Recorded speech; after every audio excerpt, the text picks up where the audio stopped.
Bonjour, bonsoir à toutes. Je suis Ndaya, accompagnée de Néné, et vous écoutez le Thé Noir Podcast, le podcast des femmes noires sans filtre, dans lequel on aborde tous les sujets qui sont propres à la femme noire. Aujourd'hui, on lève le mystère. Il n'y a pas de thé. Il n'y a pas de thé dans le podcast. C'était un leurre. On ne boit pas de thé ici. Néné, tu bois quoi? Un coca. Moi, je bois du coca. Je reprends mes bonnes addictions. Intéressant. Moi, je bois quelque chose. Quelque chose de Bordeaux. Quelque chose de corsé. De Bordeaux. Voilà. On a voulu en profiter. On a un épisode vidéo aujourd'hui parce que Néné est à Londres. Ça faisait trop longtemps. Néné, la hipster à Londres. J'ai l'impression que c'est depuis le carnaval, en fait. Que t'es pas venue ici. Ouais. Carnaval. Ça fait trop longtemps. La dernière fois que t'es venue ici, il faisait tellement chaud. On sortait en t-shirt, on disait mais je vais quand même pas mettre une veste, c'est trop. Maintenant là, on est sortis aujourd'hui, on a dit pourquoi j'ai pas pris mon écharpe. Bonnet, écharpe, manteau, doublé, tout. C'est trop. On souffre. Écoutez, on est de bonne humeur aujourd'hui? Ça va. Ouais. Franchement, ça va, ouais. Je suis pas à plaindre. Hein. Qu'est-ce qui te rend heureux en ce moment? Ou triste? Et je crois qu'il y a que des choses qui me rendent heureuse. La seule chose qui me rend triste, c'est le froid. Mais je pense que ça, c'est général. C'est vraiment général. Oui. Et j'aime pas ce réchauffement climatique qui nous fait des vibes. Genre, il fait très chaud, après d'un coup c'est ça. Il me dit, j'aimerais qu'il soit clair, qu'il nous dise juste, bon les gars, pendant 3 mois, ça va être vraiment toxique. Non, mais là, juste soit clair. Ouais. Là, c'est vraiment embêtant parce que du coup, il fait très chaud, après il fait très froid pendant une semaine, après il refait très chaud par rapport à ce qu'on attend. Bref, ça m'agace. Et après, ce qui me rend heureuse, c'est de vivre des moments avec mes nièces et neveux, de voir l'excitation dans leurs yeux quand ils découvrent des choses ou que tu leur apprends un truc et qu'ils te regardent et disent wow, tu connais ça? Non, t'es trop cool. Je trouve ça trop stylé. C'est vrai. Qu'est-ce qui m'a rendue heureuse moi en ce moment? J'ai fêté mon anniversaire. Déjà, j'ai fêté mon anniversaire, je te jure. J'ai fêté mon anniversaire. C'est vrai. Merci. Non, stop it. Merci. Mes collègues, ils ont dit, it's your birthday, Nadia. Ils m'ont saoulé. Ouais, merci. Bon, au moins, on m'a invité à déjeuner, c'est bien. Ça, c'est une bonne chose. Ça, c'était cool. Ouais, franchement, le mois de la célébration, il est terminé maintenant. Je suis heureuse, j'ai atteint mon année de Jésus-Christ. Représente. J'essaie de vivre dans la sagesse, c'est très dur, mais je vais vraiment essayer. Hein. Ouais. Je vais essayer, on va voir où ça nous mène. Franchement, en fait, il y a plein de choses qui m'ont rendue heureuse ces derniers temps. Mon anniversaire, toi t'es là, ça faisait trop longtemps.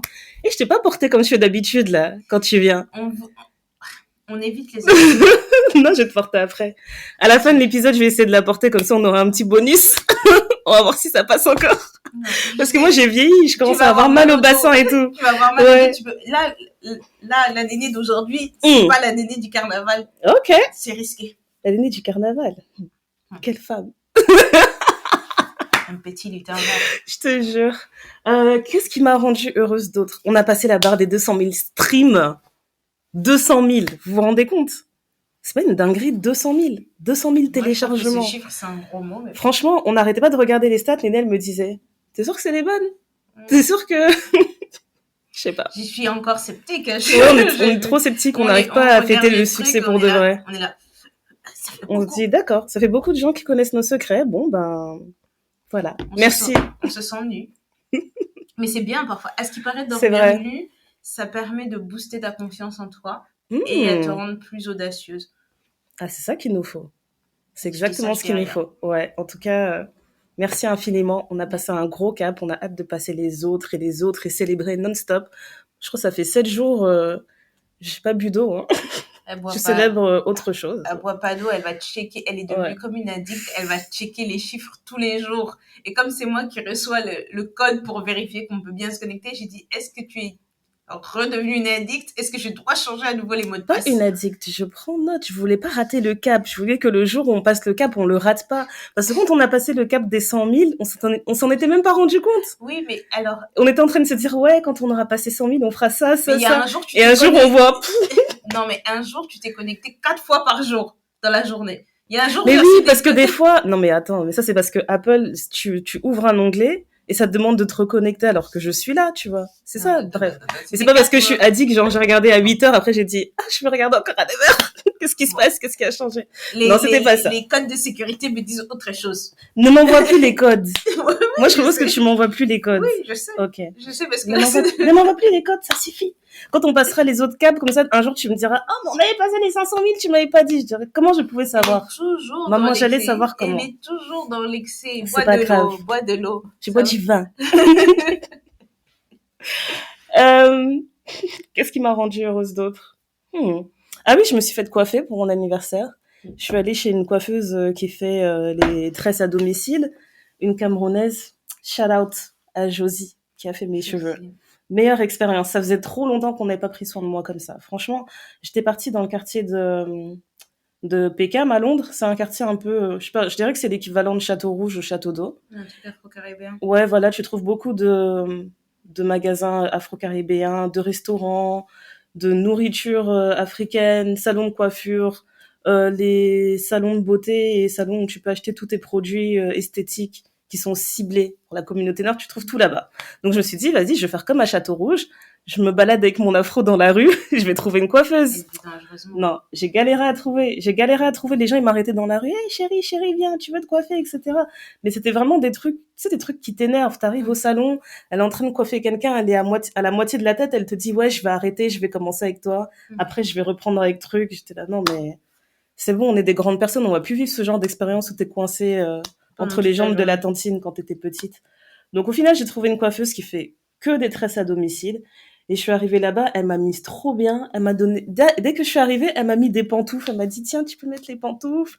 Après, elle m'a installée. Le sens du service. Elle m'a mis une serviette chaude sur les épaules. Et elle m'a ramené genre un ottoman. Elle a dit, tu peux allonger tes jambes là et tout si t'es fatiguée.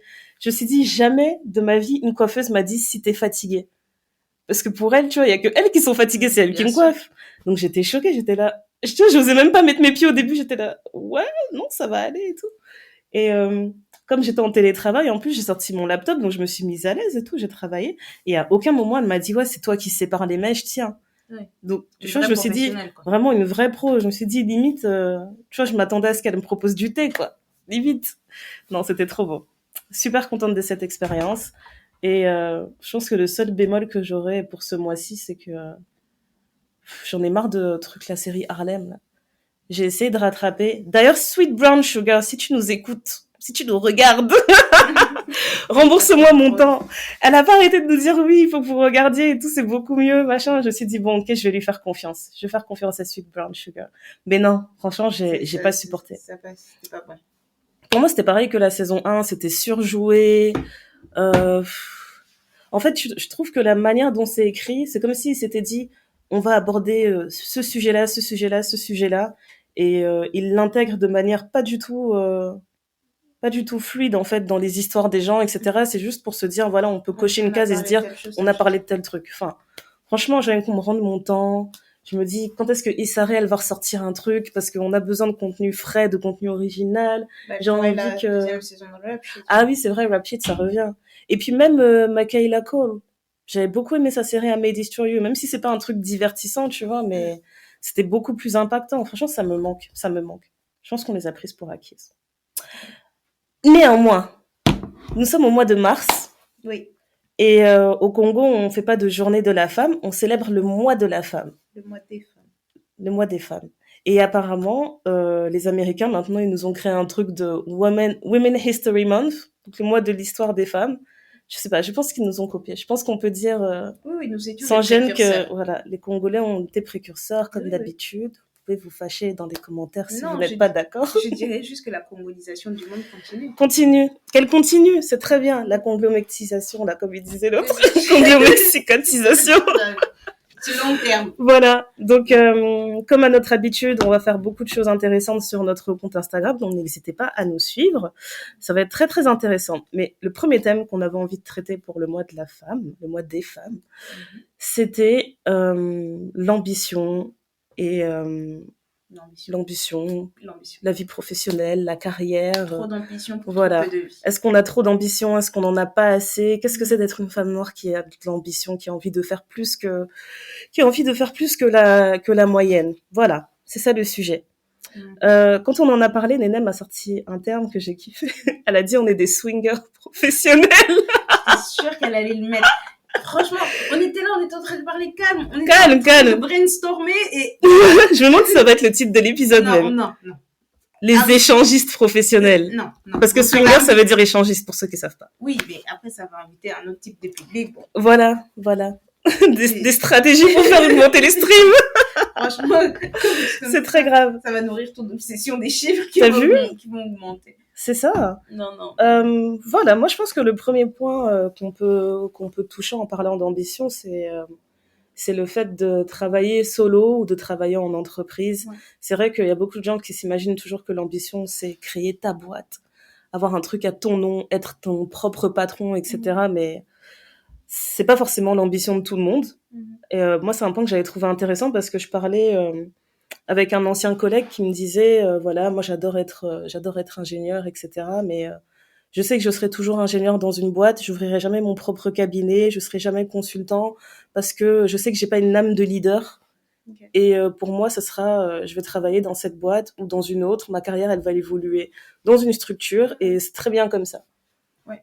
Est-ce que toi, tu te retrouves dans cette définition ?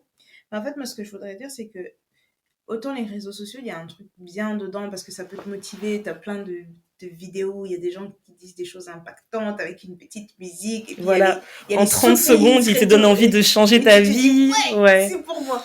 Et autant je me dis que pour la génération qui est après nous, je trouve que c'est hyper frustrant et hyper stressant parce que tu te dis, en fait, j'ai rien accompli de ma vie.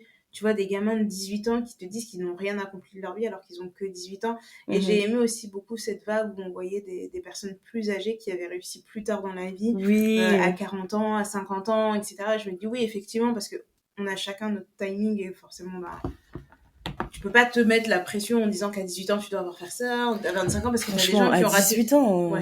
T'as des gens qui ont raté 3 fois leur bac qui réussissent beaucoup mieux leur vie que des gens qui ont fait Sciences Po ou qui ont fait l'ENA ou qui ont fait des grandes Harvard ou je sais pas quoi. Je me rappelle, il parlait beaucoup de personnes comme Viola Davis. Je pense que sa carrière, elle a explosé vraiment sur le tard. Ouais. Des gens comme Taraji P. Henson aussi, quand elle a fait la série Empire, je pense qu'elle avait passé la quarantaine, tu vois, quand elle a eu ce rôle-là et que c'était vraiment un tournant. Ouais. J'avais lu aussi l'histoire de Ava DuVernay. Apparemment, elle a pas commencé à filmer avant ses 30 ans. Ouais. La première fois qu'elle a pris une caméra, elle se dit, ouais, c'est cool. C'est marrant. À 30 ans, vas-y, je vais essayer. Ouais, c'est ça. Mais tu vois, c'est intéressant de se dire que, surtout maintenant, j'ai l'impression que chaque décennie, en fait, c'est comme si tu vivais une vie différente, limite. Oui, c'est ça. Et je me dis que, faut pas trop se mettre la pression parce qu'il faut te trouver le temps de te trouver aussi. Et donc, moi qui suis une employée professionnelle, j'ai envie de dire. Ah, tu te trouves professionnelle, toi ? Oui, Parce que le contrat, il dit une chose, mais toi, tu te trouves professionnelle. Je me trouve professionnelle, oui. Je pense qu'on n'était pas venu ici pour tirer, mais s'il faut tirer, on va tirer. Armée.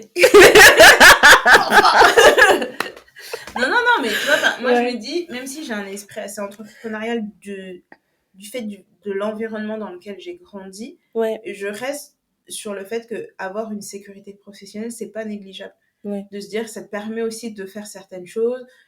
Même si je suis assez aventureuse dans mes choix, que j'ai pas peur d'aller à l'encontre de ce qu'on me dit de faire, j'aime l'idée d'avoir cette sécurité qui me permet de garantir certaines choses tout en continuant d'explorer d'autres voies à côté. Par exemple, je me vois tout à fait prendre un truc à 50% du temps pour continuer de payer mes factures courantes et à côté de me donner à fond sur un autre projet. Mais c'est vrai que dans ta famille, l'esprit entrepreneurial, il est bien ancré. Hein. Ah ouais. C'est vrai. Hein. Ouais. J'avais jamais prêté attention à ça. Quand je regarde mes frères qui n'ont pas l'esprit entrepreneurial, je dis, mais vous avez vécu dans quelle maison ? On nous a pas injecté les mêmes choses, vous, c'est bizarre. Ouais. Et c'est comme ça que tu vois que tu peux faire 2 fois la même pâte à crêpes. Les crêpes, elles sortent, elles sont jamais les mêmes. Jamais. C'est impressionnant. Moi, je pense que ça a pas été... c'était pas aussi présent. L'idée d'entreprendre, etc.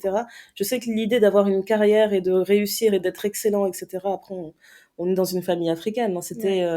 C'était instillé en toi depuis le plus jeune âge. Mais je me rappelle que mon père avait eu sa propre entreprise Et ça s'était mal fini. Et je pense que c'est une des raisons pour laquelle il a jamais été quelqu'un qui poussait vraiment sur l'entrepreneuriat, mais plus sur la sécurité, tu vois. Ouais. Parce que je pense que quand ça a mal tourné, justement, ça a dû être très difficile après de rebondir, etc. Ouais. Et ça a peut-être eu un impact sur ce qu'on nous enseignait. Mais après, avec le temps, en fait, quand tu fais tes études, tu rencontres des professionnels, etc., tu te rends compte qu'il y a tellement de choses que tu peux faire avec le même diplôme. Oui. Et ça, c'est un truc que mes parents avaient du mal à comprendre à l'époque, parce que c'est plus comme, c'est plus comme c'était il y a 20 ans. Tu vois, tu viens avec un diplôme en communication, tu peux faire tout et n'importe quoi. Enfin, t'as vraiment plein de possibilités par rapport à ta personnalité, peut-être des fois par rapport à tes hobbies, même tu peux te débloquer des situations qui n'ont rien à voir. Donc moi, j'aimais beaucoup cette idée-là. Et c'est pour ça que je me suis tournée vers la communication, justement. Je me suis dit, à défaut peut-être d'entreprendre, j'aime l'idée que je pourrais changer de carrière à un moment donné sans que c'est un gros impact, en fait. Sans que ça me demande de retourner à l'école, de retourner sur les bancs, etc. J'aurais pas supporté. Moi, ce que j'avais fait mes études jusqu'au BTS. Après, j'ai hésité à continuer. Je me suis dit, bon, ok, je fais le bachelor. Je fais une pause, voir comment c'est un peu le monde du travail, et peut-être que je reprendrai pour un master. Et au final, dans le monde du travail, tout le monde me disait, tu sais, ton master, il va rien changer. C'était impressionnant. Dans tous les domaines où j'allais, on me disait, oui, non, mais c'est bien un master et tout. Ça fait peut-être un filtre en plus quand tu passes des entretiens. Mais dans ce domaine-là, en fait, c'était pas forcément nécessaire d'avoir tous les diplômes. Et on ne demandait même pas, tu sais, on me demande si t'as ton diplôme, on ne demande même pas tes résultats. Oui. Ça se trouve, je l'ai eu vraiment à la limite de la limite, quoi. J'ai été rattrapée. On sait pas. Mais pour moi, je pense que l'idée d'entreprendre, elle est venue beaucoup plus tard. J'ai toujours eu l'idée de créer des choses à part qui me plaisaient, mais plus dans le sens du hobby, mais jamais dans le sens de je vais créer une entreprise. Maintenant, ça commence à venir. Ouais. Et après, je pense aussi qu'on est dans une époque où c'est peut-être plus facile de créer son entreprise, de voir si ça fonctionne. Il y a quand même des montages qui font que tu peux essayer. Si ça marche pas, ça n'impacte pas trop ta vie. C'est vrai que je peux devenir auto-entrepreneur en 3 clics maintenant. Ouais, c'est ça. Et après, le truc qu'il y a aussi, c'est le côté de... Tout le monde doit être son propre patron. Je pense que tout le monde n'est pas fait pour être son propre patron, parce que ce que ça implique d'être son propre patron, il faut avoir une certaine rigueur. Et surtout, on s'imagine qu'on va avoir plus de temps en étant son propre patron, alors que c'est tout le contraire. On a beaucoup moins de temps et tu es obligé de prendre des décisions parfois qui sont difficiles, surtout si tu as une entreprise qui fonctionne, que tu dois gérer. Parce qu'au-delà d'avoir les chiffres et les résultats en ta faveur, tu as aussi le côté de la pression, ça te met, parce que tu dois gérer des équipes, tout le monde n'est pas fait pour être manager. Moi, je travaillais dans une boîte avant où il y avait des managers et tu te sentais que c'était des managers. Là, quand j'ai changé de boulot... Tu sentais qu'ils avaient le leadership, quoi. C'est vraiment ancré en eux et c'est des bons managers. Tu dis, il y a des bons managers, il y en avait certains qui n'étaient pas bons, mais de manière générale, tu dis, un manager, c'est censé ressembler à ça. Et même parfois, moi, je trouvais certains étaient mauvais. Tu dis, oui, non, mais tu peux pas gérer ça comme ça. On est combien à avoir rencontré des managers bizarres, franchement. C'est vrai, ils sont nombreux. Ils sont nombreux à pas du tout être faits pour ça. Et là, je travaille dans une boîte où toutes les personnes qui sont sur un rôle de manager, je dis, mais je comprends pas comment vous êtes arrivés à ce niveau-là. Non, mais parce que tu te poses avec eux, tu te dis, explique-moi et tu prends des notes parce que... Mais c'est vraiment flippant parce que... Et au début, je me suis dit, non, mais en fait, je me permets de juger, c'est pas bien, etc. Et j'en ai discuté avec une RH extérieure qui venait chez nous pendant un moment, etc.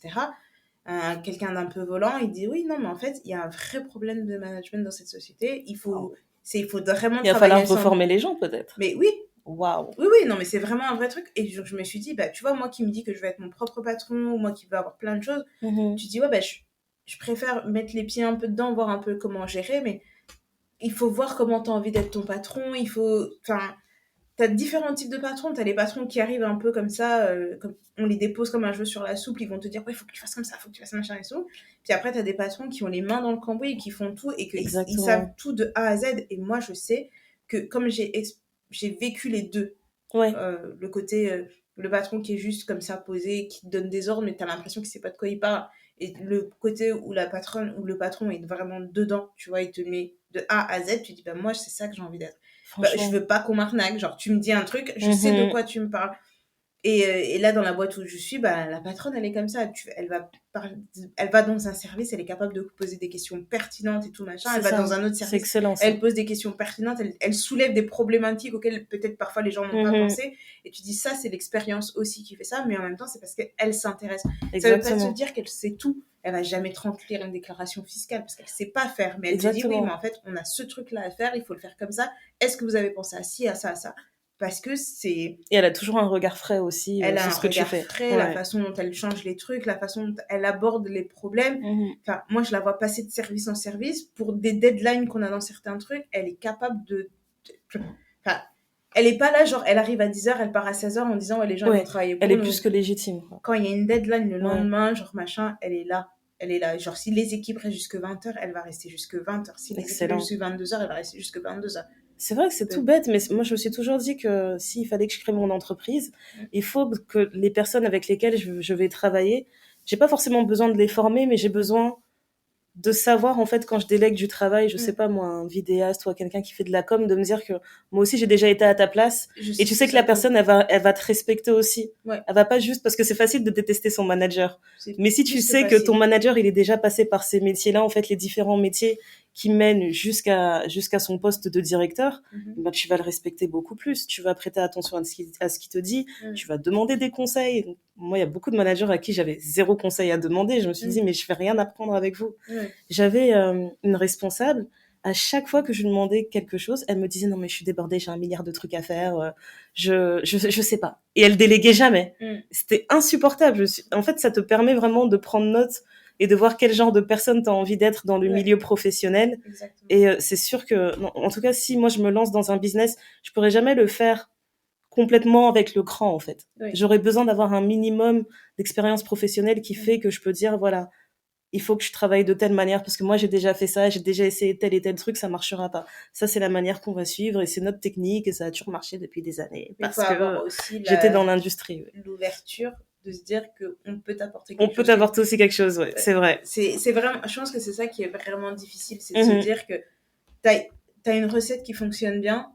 Et après, il y a quelqu'un qui te dit, oui, mais si tu ajoutes un peu de ça, et toi, tu dis, ah, ça fait des années, ça marche. On a toujours fait comme ça, on a toujours utilisé les papiers. Pourquoi tu veux passer au numérique? Non, mais franchement. Non, mais c'est vraiment ça.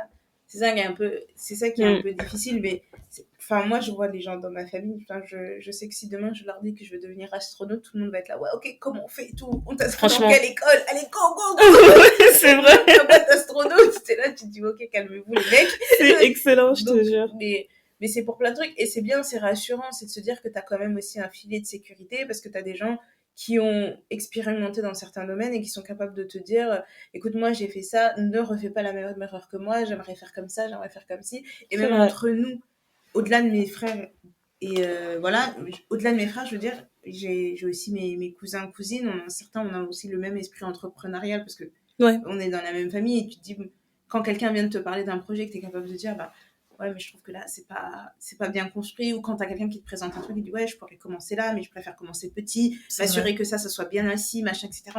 J'ai une de mes cousines, à chaque fois qu'on a des conversations, mais je ressors mon cerveau, il est en ébullition. Non, mais c'est excellent, ça.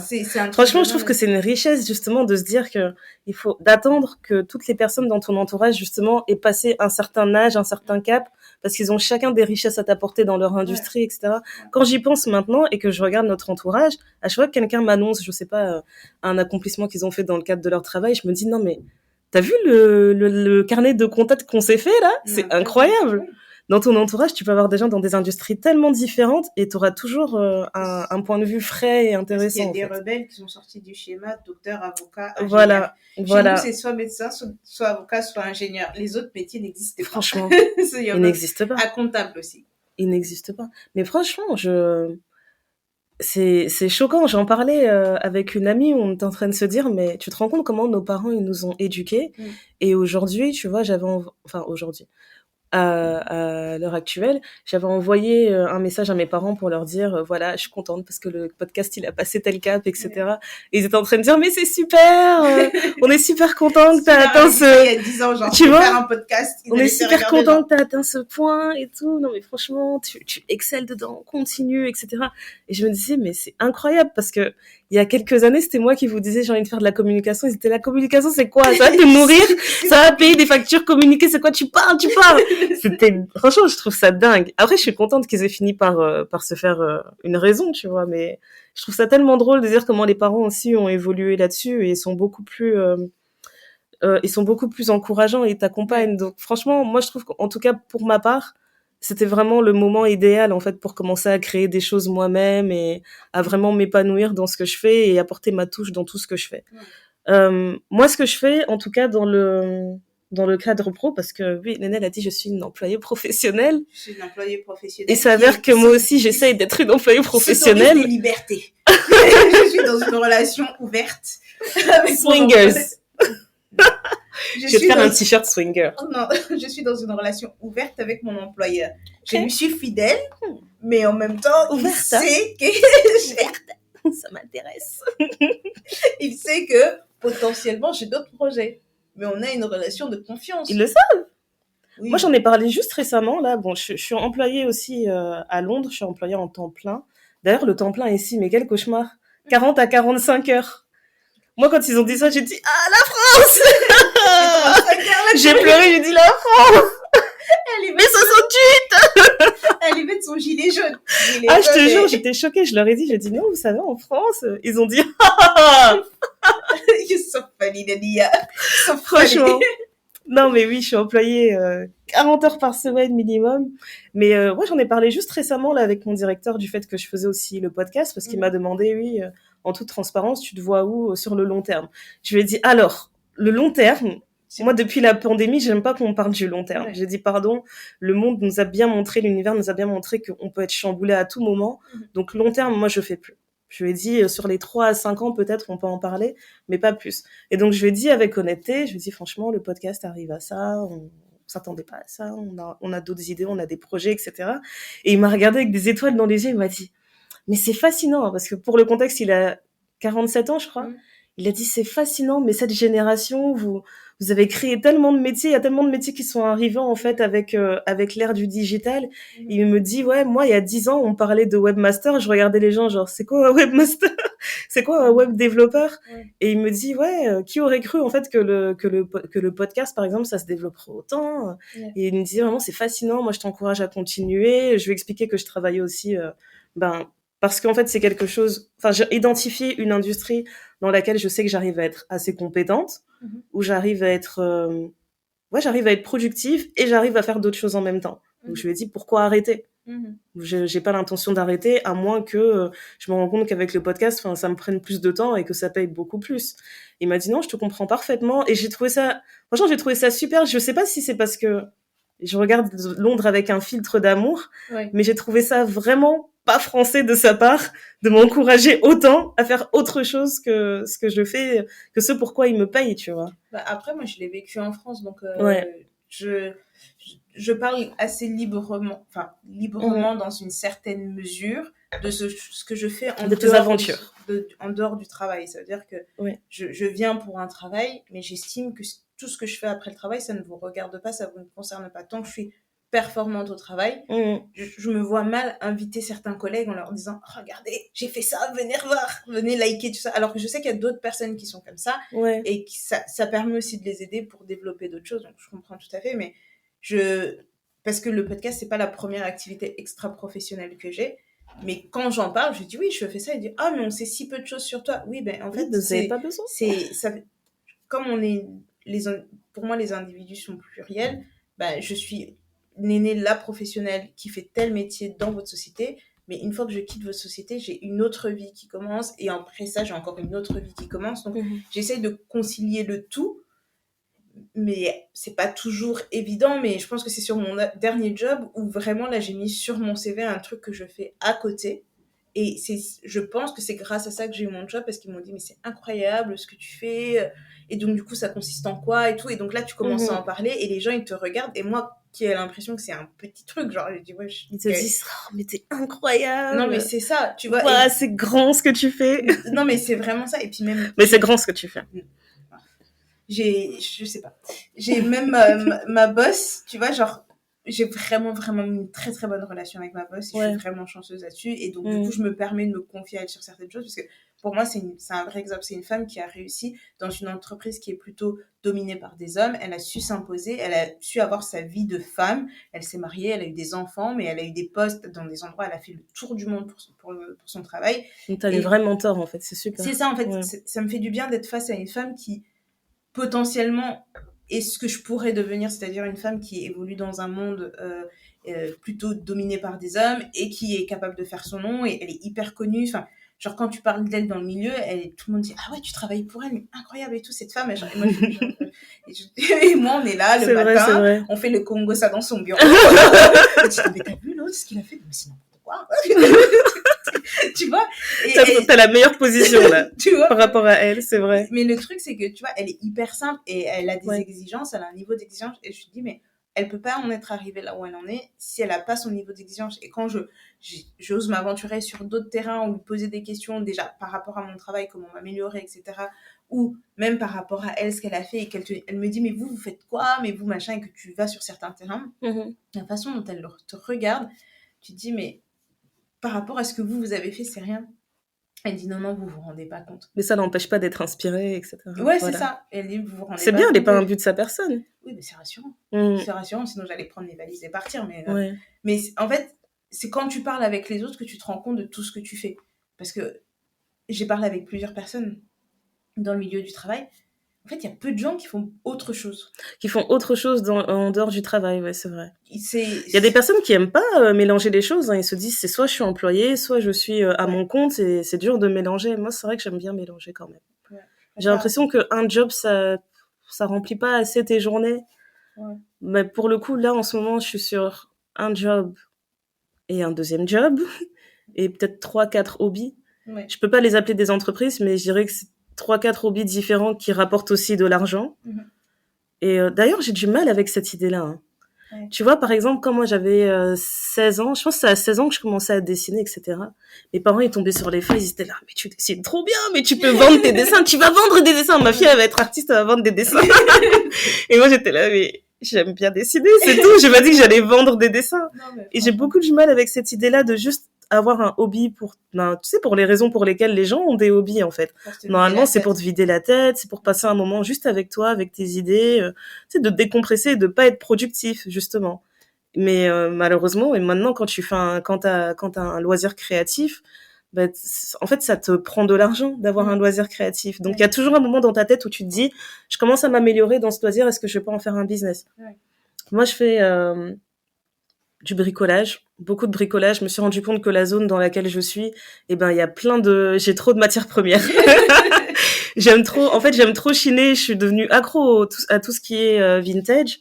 Et du coup, j'arrive à trouver quand même certaines choses qui valent plus, que les gens s'en rendent pas compte, etc. Des marques, en fait, que les gens cherchent beaucoup, que les collectionneurs cherchent beaucoup, etc. Donc, des fois, j'ai de la chance. Je vais trouver quelque chose qui vaut vraiment beaucoup et je vais pouvoir le revendre. Mais des fois, tu sais, je vais trouver une belle pièce qui a de la valeur et je vais me dire, bon, en fait, non, je vais la garder pour moi.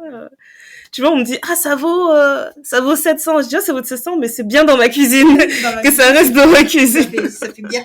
Voilà. Ouais. Donc il y a ça, il y a aussi le dessin comme je disais, il y a la vidéo, ça fait très longtemps que j'en ai pas fait parce que justement j'ai fait tellement de vidéos pendant un temps pour payer des factures que maintenant je le vois plus comme un hobby, en fait, j'ai du mal à voir ça comme un hobby. La preuve en est, tu vois, toutes les fois où je me dis je veux peut-être commencer à faire de la vidéo, c'est pour nous. Je me dis on va se filmer, on va faire tel truc pour le podcast, etc. Ouais. Mais je trouve ça dommage que la notion de hobby se perd, en tout cas quand t'es adulte. Moi, mes enfants, en ce moment, ils sont intéressés par plein de trucs extrascolaires. Je les laisse le faire, mais je leur dis pas, si tu commences à faire du coloriage maintenant, c'est pour trouver un business dedans, tu vois. T'es intéressé par le foot, t'es pas obligé de devenir joueur de foot pro, en fait, tu peux faire autre chose. C'est, j'essaie de garder ça en tête. Mais je sais pas si c'est pas un truc, parce que c'est nos parents qui sont comme ça. En fait, tout doit être rentable. Ouais. Parce que le temps, c'est de l'argent, c'est vrai. Hein, oui, c'est ça. mais Mais tout doit moi, être j'ai rentable. l'impression que c'est vraiment un truc. Parce que quand tu parles avec d'autres personnes, moi, j'ai d'autres personnes dans mon entourage qui sont des adultes qui vont te dire moi, j'adore skier et c'est vraiment un hobby pour eux. Ils vont skier. Ou En plus, ça, c'est un hobby qui coûte bien cher. Hein. Moi, j'étais sur du coloriage. Toi, tu vois des gens qui vont au ski. C'est pas les mêmes budgets, là. Oui, mais même, genre, tu peux faire du badminton, ou tu vas aller nager, ou des trucs comme ça. Enfin, tu vois, moi, je connais des gens, par exemple, qui aiment bien faire du tennis. Bon, ça aussi, c'est un truc qui coûte cher, mais tu vois, ils aiment le tennis, et ils vont faire du tennis pour s'éclater. Voilà. J'ai un de mes potes, il adore le foot, il a toujours fait du foot. Il s'est pété les genoux, tout ce que tu veux, tout ce qui peut te casser dans le foot. Mais il veut pas arrêter. Hein. Il arrête pas. Je dis, mais prends ta retraite, ça sert à rien. Prends ta retraite du loisir. Prends ta retraite. Non, c'est trop drôle. Tous les dimanches, il est au terrain. Il dit non. Futsal quand c'est l'hiver, dehors, mais parce que tu vois, c'est vraiment un truc qu'il aime, quoi. Ouais. Et donc, je me dis, c'est peut-être nous, parce que moi, j'ai le même schéma. Quand j'ai commencé, on m'a forcé à faire à manger quand j'étais petite. J'aimais pas ça. Ma mère, elle m'a forcé, elle m'a dit, t'es une femme, tu dois savoir faire à manger. Voilà, ça te saoule déjà, oui. Donc, déjà, l'approche, c'est difficile. Mais après, je me suis rendu compte que moi, j'aimais bien faire à manger. Je me suis rendu compte que j'aimais bien faire des gâteaux. Donc, pendant un moment, je faisais des gâteaux tout le temps. Mes frères, maintenant, ils me disent, ouais, tu fais plus de gâteaux. Ils ont dit, madame, avant, on mangeait des moelleux, on mangeait des 4/4, il se passe plus rien, madame. Franchement, j'allais faire des... C'est pour ça qu'ils se sont tous mis à faire de la pâtisserie pendant un temps. Il y en a un, il est devenu spécialiste du millefeuille. Non, mais c'est ça. Mais parce que je passais mon temps à faire des gâteaux et j'allais avec ma mère, je disais, ouais, il faut que j'aille là-bas. J'ai je sais pas combien de livres de pâtisserie à la maison parce que j'étais vraiment obsédée par la pâtisserie. Donc, je te faisais des trucs. Et ma mère, elle me disait, c'est trop bon, c'est trop bon. Mais ton gâteau nature, il est... Tu sais, c'est bête, hein. C'est un gâteau nature. C'est le gâteau... Mais le gâteau nature de Néné... C'est le gâteau facile. Le gâteau nature de Néné... Et aussi, quand moi j'avais mes cravings, je te disais, Néné, t'es fatiguée? Tu pourrais me faire un fondant au chocolat, s'il te plaît? Si t'as 5 minutes, tu me disais, oui, 15 minutes, c'est prêt. Moi, j'étais là. Je restais juste derrière toi, comme ça. Non, mais tu vois, et donc là, tu mets du beurre? Ok. C'était magnifique. C'était devenu vraiment une seconde nature de faire des gâteaux ou préparer à manger. Si bien que ma mère, auprès de ses collègues, j'étais une star. Elle ramenait tout le temps des gâteaux. Elle disait, oh, mais là, je vais aller travailler. Est-ce que tu peux me faire les trucs là que tu avais fait la dernière fois? C'était bon. Une fois, elle m'a demandé, je m'en souviendrai toute ma vie, elle m'avait demandé un gratin de courgettes. J'ai dit, maman, je sais pas faire un gratin de courgettes. Elle me dit, si, regarde, on en a plein de courgettes. J'avais dit que j'allais ramener un truc au travail. Fais-le. Elle m'a dit, fais un gratin de courgettes. J'ai fabriqué un truc, machin, elle est partie avec. J'ai dit, j'ai dit, en tout cas, s'ils disent que c'est pas bon, dis que c'est toi, parce que... Voilà, mets pas mon nom là-bas. Et en fait, elle est revenue. J'avais quand même fait un grand plat. Elle m'a dit, ses collègues, tout le monde s'est jeté sur le plat. Il y en a certains qui en ont même ramené chez eux. Et elle a dit, j'ai ma collègue Intel qui m'a demandé ta recette parce qu'elle a trouvé ça excellent, parce qu'elle n'arrive pas à arriver à tel truc. J'ai dit, maman, je ne sais pas ce que j'ai fait. Je ne sais pas, tu vois. Et c'est devenu un truc où même quand j'avais commencé à tricoter, parce que je suis une mamie, donc j'avais appris à faire du crochet, je tricotais, c'était une passion que je partageais avec mes grands-mères, une de mes grands-mères, et que ma mère m'a transmise, etc. Donc, je faisais mes petits crochets, je faisais mes petits napperons, mes dessous de tasse, je faisais des écharpes et tout. Elle me disait, mais tu vois, toi, maintenant qui est à la fac et tout, si tu veux te faire un peu d'argent de poche. Fais des écharpes aux gens, tu vends $50, 50-50. Voilà, $50, c'est réglé. Elle me dit, tu peux faire des petits gâteaux, tu fais des gâteaux là, comme les cupcakes, là, comme tu fais ça, tout, sur la fac. Et j'ai dit, en fait, à la limite, les gâteaux, je veux bien parce que c'est facile, c'est rapide, etc. Tu peux vite rentrer dans tes frais. J'ai dit, mais une écharpe faite main, il faut que je la vende $150. D'où le douleur, tu passes dedans. C'était vraiment devenu une seconde nature. Genre, tous les hivers, tu me voyais dans mon sac. Waouh. C'est magnifique. Et puis même pour la dextérité, c'est excellent. Mais c'est moi, ça. Je trouve ça excellent. Toi, je me mettais devant bonne motricité et tout. Devant les séries, machin, et j'étais là. Je faisais mes lignes, je dis j'arrive pas à faire mon retour, ça marche pas. Je te jure. Donc j'aimais trop regarder les gens qui faisaient ça sur Pinterest. Et aussi ceux qui faisaient, tu sais, les gros tricots là à la main et tout, sans aiguille. Je me disais mais waouh. Et puis ça coûte cher, ça prend du temps, etc. Donc même si tu dois faire une écharpe, je sais pas quoi, ça te coûte une fortune. Mais après, tu vois, là, je me dis, on parle de choses sur lesquelles on s'en sort bien. Mais après, il y a des gens aussi qui aiment faire des choses sur lesquelles ils sont pas forcément bons, tu vois. Il y a des gens, enfin, tu vois, aller au karaoké, même si tu chantes faux, t'es là, tu te dis, ouais, ça me détend. Alors ça, c'est quelque chose que je ne tu vois. Non, mais même les karaokés, tu sais, dans les petits salons, là, comme on avait fait, tu te dis, ouais, je vais juste me défouler, je chante vraiment à tue-tête, je me casse la voix. Mais t'aimes faire ça et tu le fais régulièrement. C'est pas une mauvaise chose aussi. Et je me rappelle, on avait une discussion là-dessus en plus quand Ma première, elle avait voulu faire du foot, mais elle avait quoi? Elle avait 5 ans, je crois.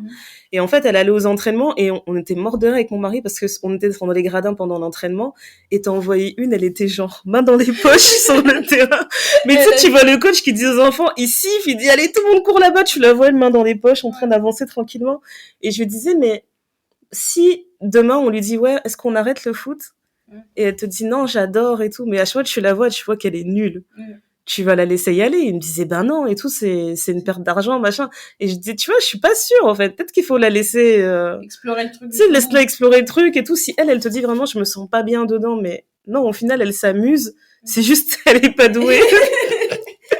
Et en gros lui il me disait ben franchement ça dépend du prix du loisir. Parce que franchement si le loisir il coûte vraiment cher et que ton enfant il est pas un minimum correct dedans et il évolue pas correctement dedans, bah pour lui, tu vois, on revient à cette valeur de le temps, c'est de l'argent, quoi. Ouais, mais est-ce que ça va pas créer des frustrations? Peut-être. Tu vois, parce que j'en parlais avec une de mes collègues, son fils fait du tennis, mais il est mauvais. Tu vois, et le tennis, ça coûte cher. Ouais, et en plus de ça, ses frères font du tennis et ses autres frères, ils sont bons, tu vois, mais lui, il est vraiment nul. Et ça le frustre, ton enfant, de pas réussir à jouer aussi bien que ses frères. Oh là là. Je te dis, mais peut-être. Tu vois, je sais pas comment elle lui parle, tu vois, c'est son enfant, je le connais pas, je sais pas comment le truc, mais tu vois, qu'à cet âge-là, il a 12 ans, 10 ans, et son frère, ils ont 13 ans, tu vois. Je dis, peut-être qu'arrêter, ça lui fera même plus de bien, hein. Mais ça va être moins frustrant de les voir tout le temps exceller et de voir que lui, il a du mal, enfin, trouve... Oui, tu vois, le truc, c'est que tu dis, moi, quand t'es plus jeune, que tu vois ton grand frère qui fait un truc, t'as l'impression que t'as envie de faire la même chose, que tu es la même personne, etc. Tu t'identifies d'une certaine façon. C'est vrai, c'est vrai. Je me dis, mais...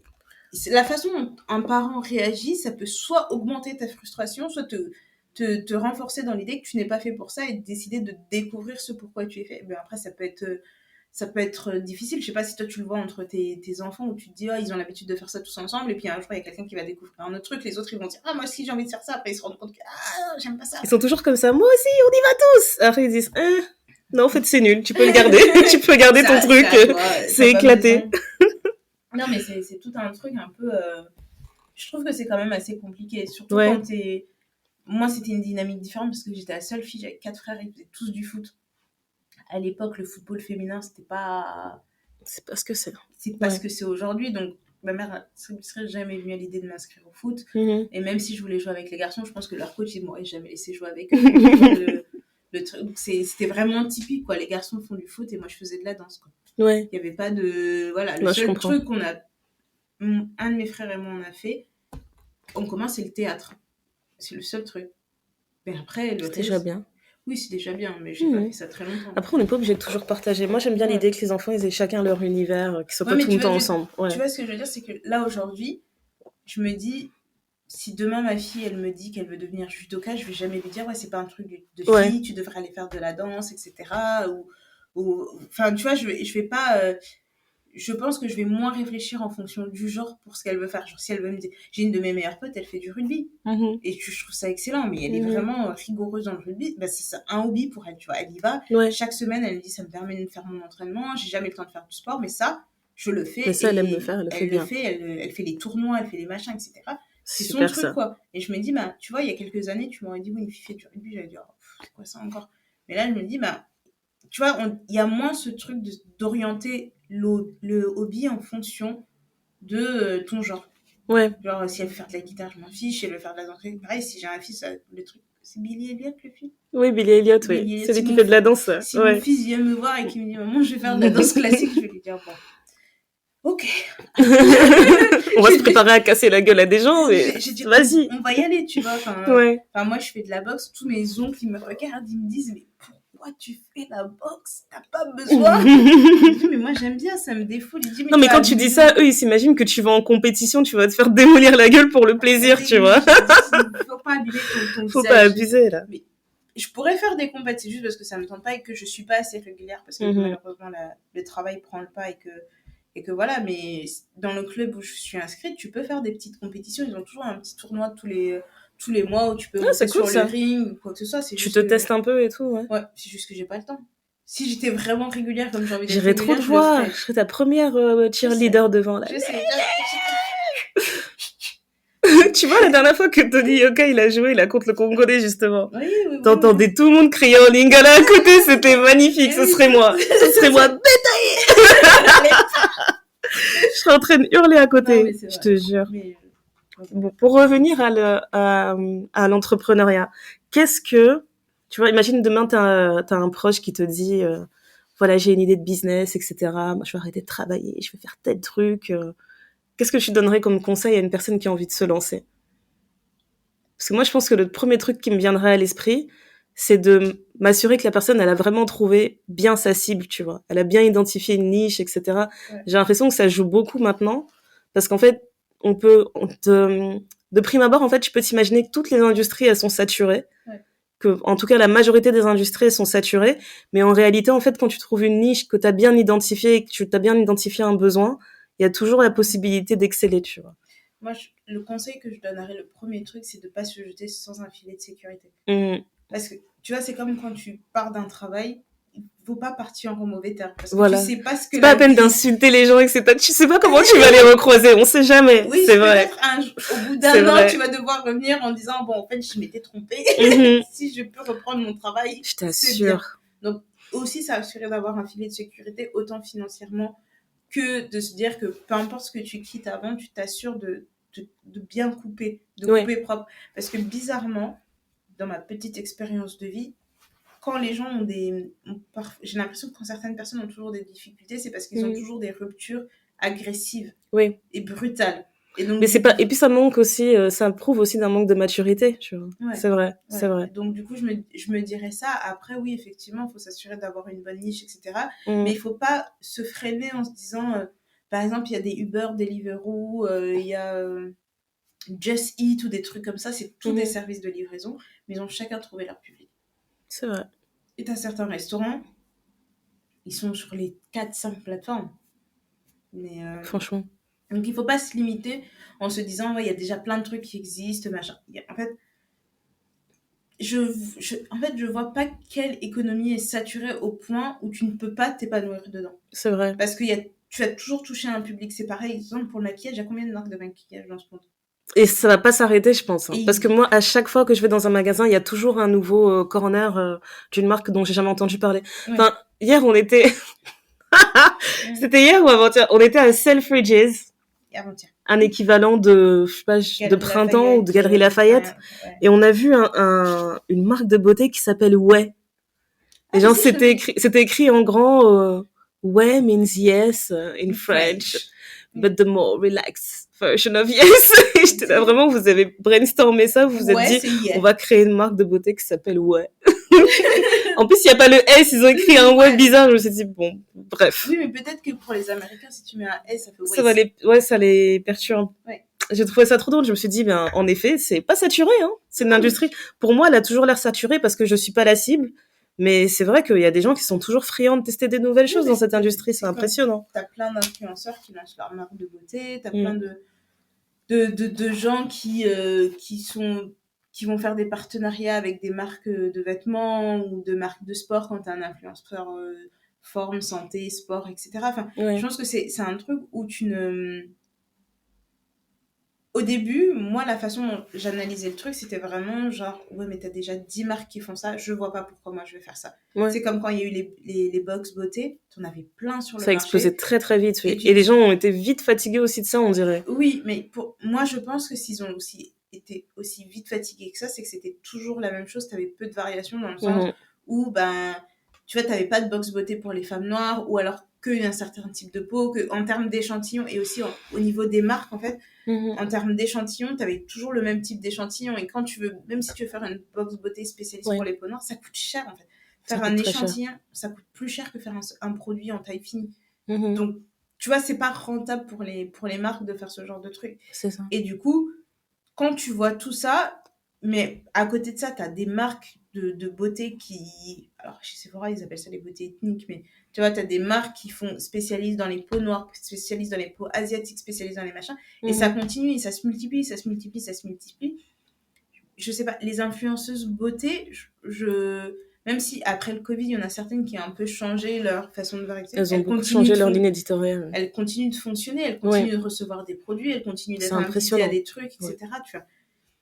Donc, je pense, et c'est après quelques années, je me suis dit, mais c'est pas parce qu'une industrie te paraît saturée que ça veut dire qu'elle est forcément saturée. Parce que t'as pas forcément besoin d'avoir des millions, hein, t'es pas... En fait, si elle te paraît saturée, c'est que, premièrement, je pense que c'est pas l'industrie dans laquelle je dois travailler d'office, parce qu'elle t'inspire pas. Il faut que je travaille dans une industrie qui va t'inspirer et qui va faire justement que tu seras original et que tu vas continuer à être original, en fait. Parce que tu vas rentrer dedans, en fait, peut-être qu'elle sera pas saturée, mais peut-être que pendant que tu seras dedans, elle va commencer à saturer, qu'il y a d'autres personnes qui vont arriver après toi. Qu'est-ce qui va faire que tu vas rester pertinent? Moi, j'essaie de voir mon anxiété comme un avantage. Ça veut dire que je vais réfléchir jusqu'à 2050. Qu'est-ce qui peut arriver à ma marque quand je la lance? C'est quoi le pire qui puisse arriver? C'est quoi le meilleur qui puisse arriver? Donc, j'encouragerais vraiment la personne à être créative. Et puis après, je pense que quand tu lances ton entreprise, t'as pas forcément besoin d'avoir l'âme d'un créatif comme on l'entend au sens premier du style voilà, je suis capable de dessiner des trucs ou ce genre de choses, mais vraiment la créativité, genre la débrouille. Tu vois, mais t'es capable de... c'est pas quelque chose que tout le monde a, tu vois. C'est vrai, tout le monde n'a pas ça, mais en fait, je me dirais, si la personne, elle est pas comme ça, je dirais, prends ton temps, tu vois, réfléchis avec qui tu peux t'associer, etc. Parce que tout seul, en fait, c'est... Pour pouvoir... En fait, il faut être capable d'identifier ses forces et aussi ses faiblesses. Et une fois que tu as identifié tes forces et tes faiblesses, tu vas dire, bon, bah écoute, moi, je sais que je suis fort là-dedans. Parce qu'il y a des gens, leur vie, c'est de proposer des concepts. C'est vrai, hein, c'est vrai. Quoi que ce soit, ils proposent que des concepts. Et à chaque fois qu'ils proposent des concepts, ça pète. Et bah, tu sais que c'est ça ta force. Bah, franchement. Tu vas t'associer avec plein de personnes pour créer des concepts. Tu fais tes concepts et puis ça marche. Et puis, t'as les gens comme nous, il y a trop d'idées, on sait plus quoi en faire. Oui, mais après, il faut apprendre à je t'assure, c'est exactement ça. Mais il y a des trucs, franchement, non, moi, je vais pitcher une idée à quelqu'un d'autre, je préfère, parce que je me dis, non, mais c'est pas possible. J'aurais pas assez de vie pour faire tout ça. Donc, tu glisses des idées par-ci, par-là. T'as déjà pensé à faire ça? Non, parce que toi, ça tirait bien, tu vois. Moi, j'ai pas le temps, mais toi, ça tirait bien. Tu veux pas tester? Non, c'est ça. C'est ça. Ok. Comment tu le vois le podcast? Parce que pour le coup, le podcast, c'était notre hobby. Hein. C'était pas. Moi, je le voyais un peu comme une sorte de journal intime, pas intime, au début. Ouais. Tu vois, c'est spécial. Bah, en fait, c'est juste que là, on est dans une période où, après Covid, etc., on a vu qu'il y a beaucoup de plateformes qui ont créé leurs podcasts originaux, etc., qui ont un format, etc. Et j'ai l'impression que là où, au moment où nous, on s'est lancé, et maintenant, j'ai l'impression que tous les 2 matins, enfin, tous les 4 matins, t'as un podcast qui sort, etc. C'est vrai. Et puis, il y en a certains qui ne durent pas, il y en a qui font qu'une saison, il y en a parfois qui font que 2 épisodes, après c'est fini. Oui, puis t'as même ceux qui sont destinés à ne faire qu'une saison aussi, ce genre de choses. Ouais. Mais tu vois, je trouve ça différent, un truc qui est destiné à faire qu'une saison, ou alors un truc qui s'arrête, tu te dis, il va y avoir une suite, et après, tu sais pas ce qui se passe. Donc, même si ça a commencé comme un hobby, le truc que je me dis, c'est qu'aujourd'hui, ça nous offre certaines possibilités qu'on n'aurait pas eu autrement. Et je suis prête, tu vois, comme je disais, je suis une employée professionnelle, mais je suis capable de faire certaines infidélités. Je suis désolée, j'arrive pas à te prendre au sérieux.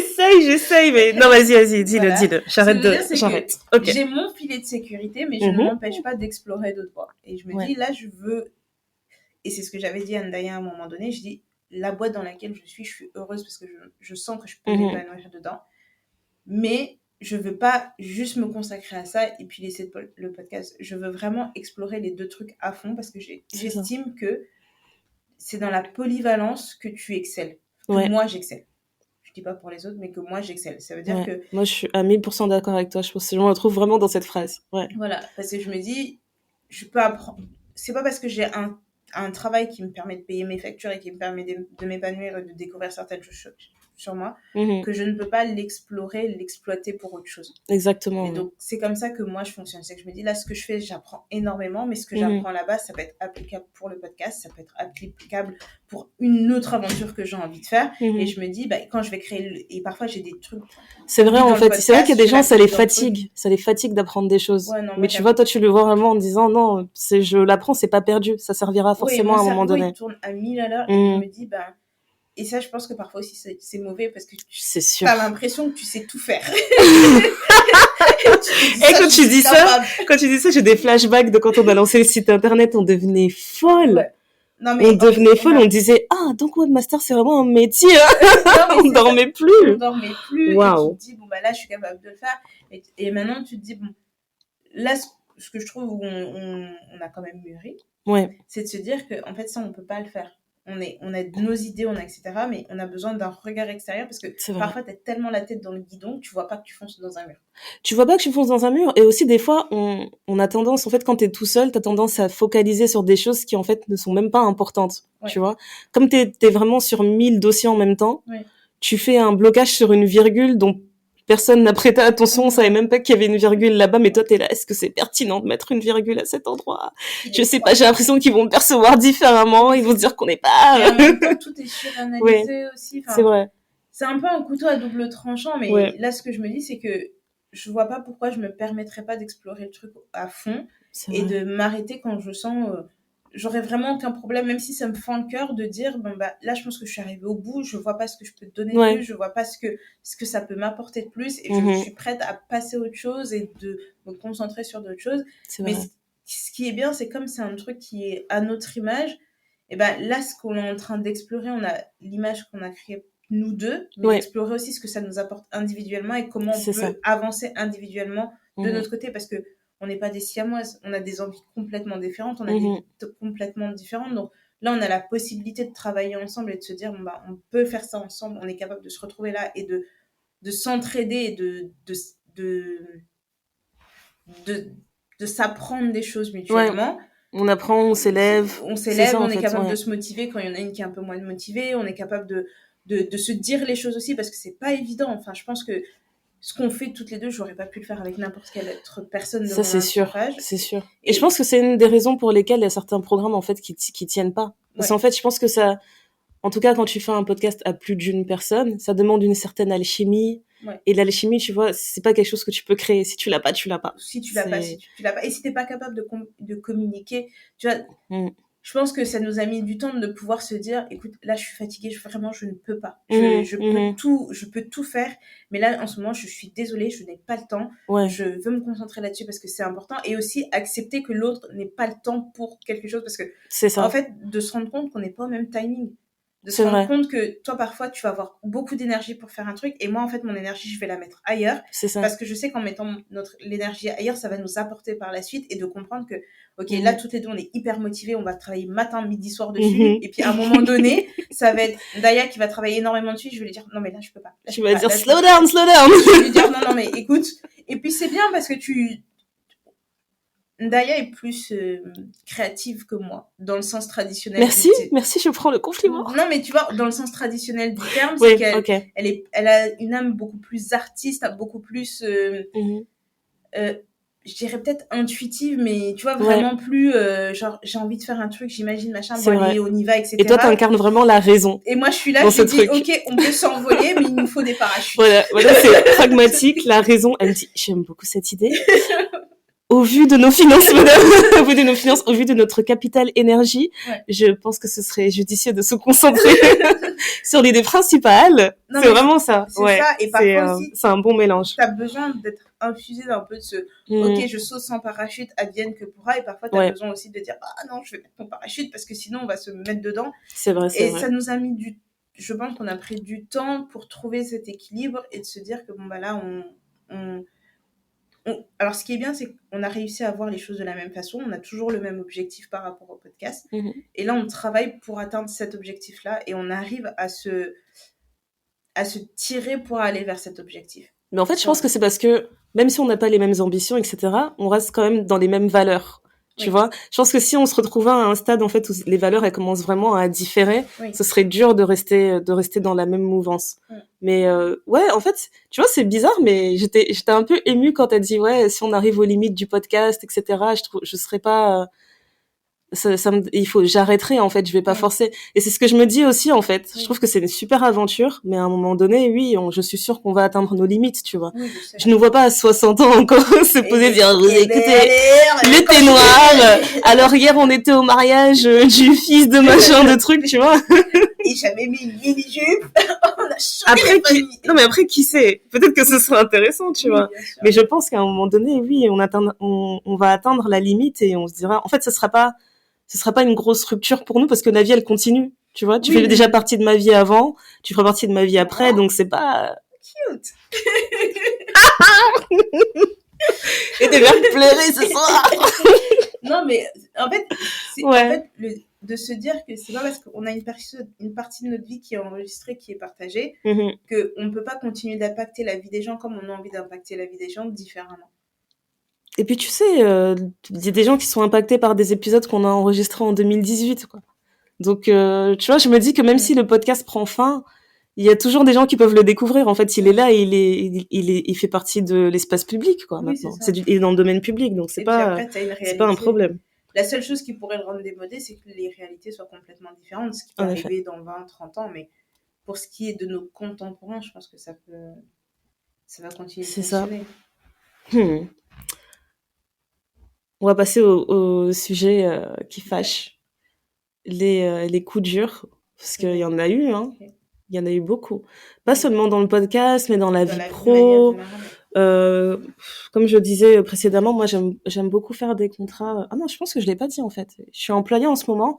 Mais en fait, ce que je fais, moi, c'est que je prends beaucoup de contrats temporaires, en fait.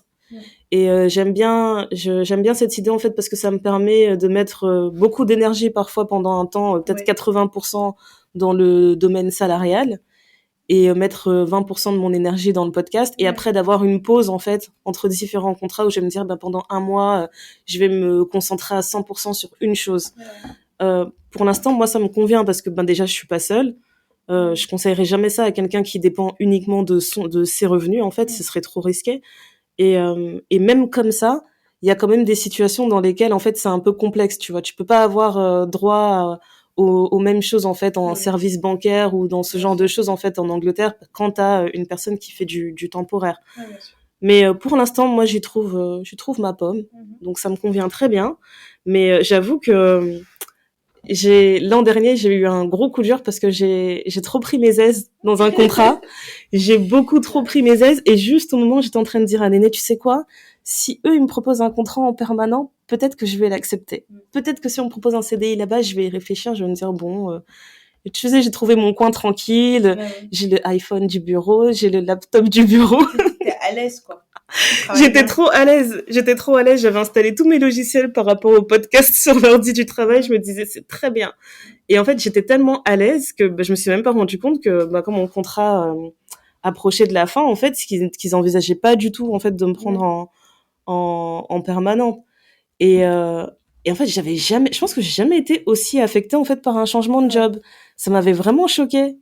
En fait, j'ai tellement pas vu venir. Et tu t'es dit, oui, voilà, il me prolonge, et que tout va bien. C'est ça, j'arrêtais pas d'être prolongée, donc je me disais tout se passe bien. Et puis je commençais vraiment à m'habituer à mon équipe et tout. On avait nos petites aises. Et ce qui m'avait vraiment piqué, j'ai des souvenirs que, en fait, ils avaient donné mon rôle à une personne qui était beaucoup moins compétente, mais comme elle avait plus d'ancienneté, elle avait eu droit au rôle. Et le plus dur, c'était de devoir former cette personne, en fait. On te dit, merci pour tes services, mais maintenant, tu vas former la fille incompétente. Puis tu nous rends le téléphone et tu t'en vas. Cette affaire de téléphone, vraiment. Ah, ça m'a fait mal. Ouais. Ça m'a fait mal. Et franchement,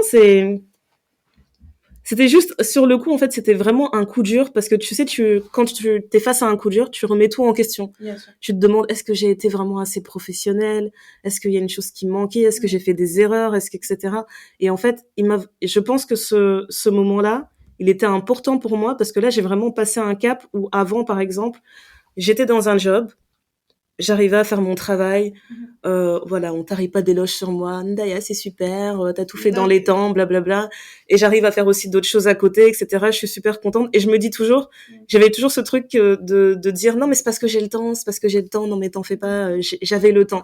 Et en fait, depuis que j'ai eu ce rôle-là, depuis que ce rôle-là a pris fin, en tout cas, je me suis dit, il faut vraiment que je prenne l'habitude de me dire, mais en fait, non, t'excelles. C'est pas une mauvaise chose, tu vois, d'identifier aussi où est-ce que tu fais bien les choses. Je me disais, à force de travailler avec des gens qui font la même chose que moi, et de les voir tout le temps donner l'impression qu'ils sont sous l'eau, et moi de prendre mes pauses, tu sais, je prends des pauses clopes, mais je fume pas. Je prends des pauses clopes, genre 15 minutes chaque heure, je me dis, c'est bon, je vais aller respirer l'air frais, etc. Et puis c'est tout. Mais genre, j'arrive à faire ça et les gens ils te regardent genre ça va, t'es pas trop débordé? Non mais si t'es pas trop débordé, est-ce que tu pourrais m'aider sur tel dossier? Et en fait un jour je suis rentrée, mais j'ai vraiment dit à mon mari, genre j'ai poussé la porte, j'ai jeté mon sac par terre, j'ai dit mais en fait franchement je déchire, mais genre je déchire au travail, je suis excellente en fait. Il faut vraiment que j'arrête de douter de moi, c'est exagéré. Et voilà, c'était ma minute. La minute où c'était la minute, je me la pète. Mais non, mais c'était vraiment. En fait, je trouvais ça intéressant parce que je me dis qu'à chaque fois qu'il y a un moment difficile dans la vie, sur le coup, en fait, tu souffres vraiment. Tu te dis, mais qu'est-ce qui m'arrive? Mais je comprends pas. Tu remets tout en question. Et avec un peu de perspective, 6 mois ou 1 an plus tard, tu te dis, mais en fait, non, j'avais vraiment besoin de ce moment-là parce que ça m'a permis de m'élever. Et en plus, pour le coup, cet exemple-là, c'est vraiment history, parce que j'ai trouvé un job après avec encore plus d'avantages, avec un meilleur salaire, avec plus de flexibilité, mais gens, j'en parlais, tu vois, je passais les entretiens, j'ai appelé Néné, je disais non, mais Néné, là, j'ai l'impression que j'ai fait le casse du siècle. En plus, avec Néné, comme nous, on est vraiment... on est au même niveau, au niveau d'ambition, tu vois. Néné, elle trouve un job, elle me dit, ouais, il me propose tel salaire, je suis là, ouais, il va falloir que je change de job, il faut que je te rattrape. À chaque fois, on fait ça. Non, mais dis la vérité, à chaque fois, on fait ça, on dit, tu gagnes combien, là? Ouh là là, faut que je te rattrape, c'est chaud. J'arrive bientôt. J'arrive. À chaque fois, on dit, j'arrive. On dit, les bénéfices, là. Après, elle me parle, elle me dit, j'ai des intéressements en ce moment. L'intéressement, c'est bien. C'est bien. À chaque fois, on a des discussions comme ça, on se dit, non. Il y a moyen de s'élever, Non, mais après, ce qui est bien, c'est que c'est pas de la compétition malsaine. C'est ça, c'est vraiment ça. Si t'es capable d'arriver là, c'est-à-dire que moi aussi, en bougeant 2-3 trucs, mais c'est vrai que on s'encourage beaucoup là-dessus. Ouais. Sur les questions des coups durs, c'est frustrant. Comme on disait tout à l'heure, c'est que comme tu as différentes ambitions, tu peux parfois gérer plusieurs choses en même temps et parfois t'as pas le temps en fait. Et donc ça crée des frustrations. C'est vrai. Dis, mais j'arrive pas à tout faire, je suis fatiguée. Ou alors tu as peur de faire des erreurs, des choses comme ça et t'arrives pas à te concentrer pour faire un truc. Ça, c'est vraiment difficile. Et l'autre chose aussi, c'est que quand tu t'investis à fond et que tu n'as pas ton retour sur investissement, ou pas de la façon où tu souhaiterais l'avoir, c'est très frustrant. Tu remets tout en cause. Là, tu te dis, non, mais est-ce que j'ai fait le bon choix? Est-ce que c'est vraiment ma place? Et puis, tu perds en motivation. Ouais, t'as du mal à continuer, quoi. C'est juste là, tu vas me dire, non, mais vas-y, j'éteins tout, je touche plus à rien, ça m'énerve. Ouais. Tu peux plus rien voir, quoi. En fait, les coups durs, c'est les frustrations que tu peux avoir au quotidien, tu vois. Et c'est pas forcément aussi difficile que ce que toi tu as vécu, mais vraiment parfois ça te prend au visage où tu vois, tu peux te prendre tu vois, tu te le prends comme une porte en plein visage, quoi. Franchement. Tu dis, mais en fait, depuis tout ce temps-là, moi, je fais ça, je donne mon énergie là-dedans, je fais ça. Et c'est comme ça que je suis récompensée. Et que c'est comme ça. Alors que moi, je faisais vraiment ça parce que pour montrer ta tête, ou quand tu vas avoir quelqu'un qui va avoir une promotion et que toi, tu voulais cette promotion-là et tu te dis, mais en fait, pourquoi on la donne à telle personne? Qu'est-ce que... Et là, tu commences à dire, mais de toute façon, cette personne est spirale. Et là, tu te dis, faut que je m'arrête, ça sert à rien. Mais c'est vrai que c'est vraiment... pour moi, en fait, les coups durs, c'est vraiment ces petites frustrations au quotidien où et j'essaie vraiment de relativiser, de me dire, écoute, si c'est pas maintenant, c'est pas grave, c'est que ça va arriver à un autre moment où tu es censé tirer une leçon de ça. Mais le premier réflexe, c'est bon, là, qu'est-ce que je fais? Ah là, pour le coup, moi, c'était mon père qui avait fait preuve de grande sagesse. Il n'arrêtait pas de me dire, écoute, c'est qu'il y a quelque chose de beaucoup plus grand qui t'attend derrière. Là, pour l'instant, t'as l'impression que c'est tout ce qu'il te faut, mais c'est rien. Bah, dis ça, c'est un petit palier. Tu vas encore augmenter le palier, etc. Ça va très bien se passer. Et moi, j'étais là. Je l'écoutais, genre, à moitié, genre, non, mais non, tu comprends pas. Tu comprends pas. Tout s'effondre, en fait. Et lui, il était là, non, t'es vraiment en train de t'aider, ça va très bien se passer. Et il avait raison. Mais après, il y a un truc que j'aime bien faire aussi avec les coups durs. Et après, c'est un conseil aussi que je donne aux gens. Hein. Quand ils me racontent un moment difficile, je leur dis, en fait, tu vas te mettre devant le miroir. Tu vas imaginer que tu as une cérémonie, on t'a donné ton Oscar. Tu montes sur le pupitre et tu dis... il y a 5 ans dans ma carrière, on m'a licenciée pour telle et telle raison. J'étais dans la rue, j'apprends ça au téléphone, comme ça, je commence à pleurer, etc. Mais voilà, quelques mois après, j'ai persévéré, j'ai trouvé ça, j'ai trouvé ci. Et c'est la raison pour laquelle je me tiens devant vous avec cet Oscar. Et je voudrais remercier mon employeur machin qui m'a viré parce qu'il m'a donné la force de mettre toute mon énergie, toute ma frustration dans cet art, dans cette œuvre que... T'as vu? Dans cette œuvre que je vous livre aujourd'hui. Merci. À toutes les personnes qui ont échoué. Merci. Ça, c'est une facette de Ndaya.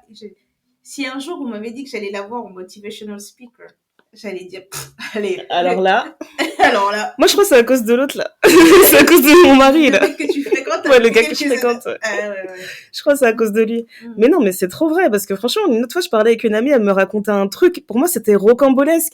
Et je lui disais, mais tu te rends compte, ton histoire, elle est folle. Et elle me disait, non, tu trouves? Non, non, moi je trouve, enfin, tu vois, c'est juste une histoire, quoi, c'est ma vie.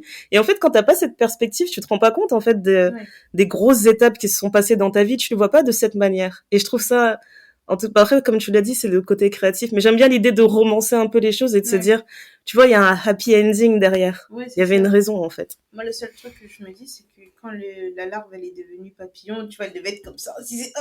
Elle se disait, c'est dégueulasse là-dedans, on n'est pas à l'aise. Tu vois comment on fait? Et donc, du coup, c'est vraiment ce truc-là que j'essaye d'appliquer aussi au quotidien en me disant, en fait, à chaque fois que je me sens vraiment inconfortable, ça veut dire qu'il est temps pour moi de changer. Et il faut que je trouve quelque chose qui me permette de passer à autre chose et d'avancer, en fait. Et pas de rester bloqué dans cette situation, parce que c'est trop facile de rester bloqué dans une certaine situation où c'est comme si tu sais, t'as la tornade et tout, toi, t'es au cœur de la tornade. De l'autre côté de la tornade, il y a le soleil, mais toi, tu vas rester dans le cœur de la tornade parce que tu as peur d'affronter ce que tu as affronté. Et j'essaie de ne pas avoir peur d'affronter les choses, ou du moins quand je fais les affronter, je me dis, je vais encaisser ce que j'ai à encaisser, parce que comme tous les bons boxeurs, il faut savoir encaisser des coups pour savoir prendre le bon coup et gagner le combat.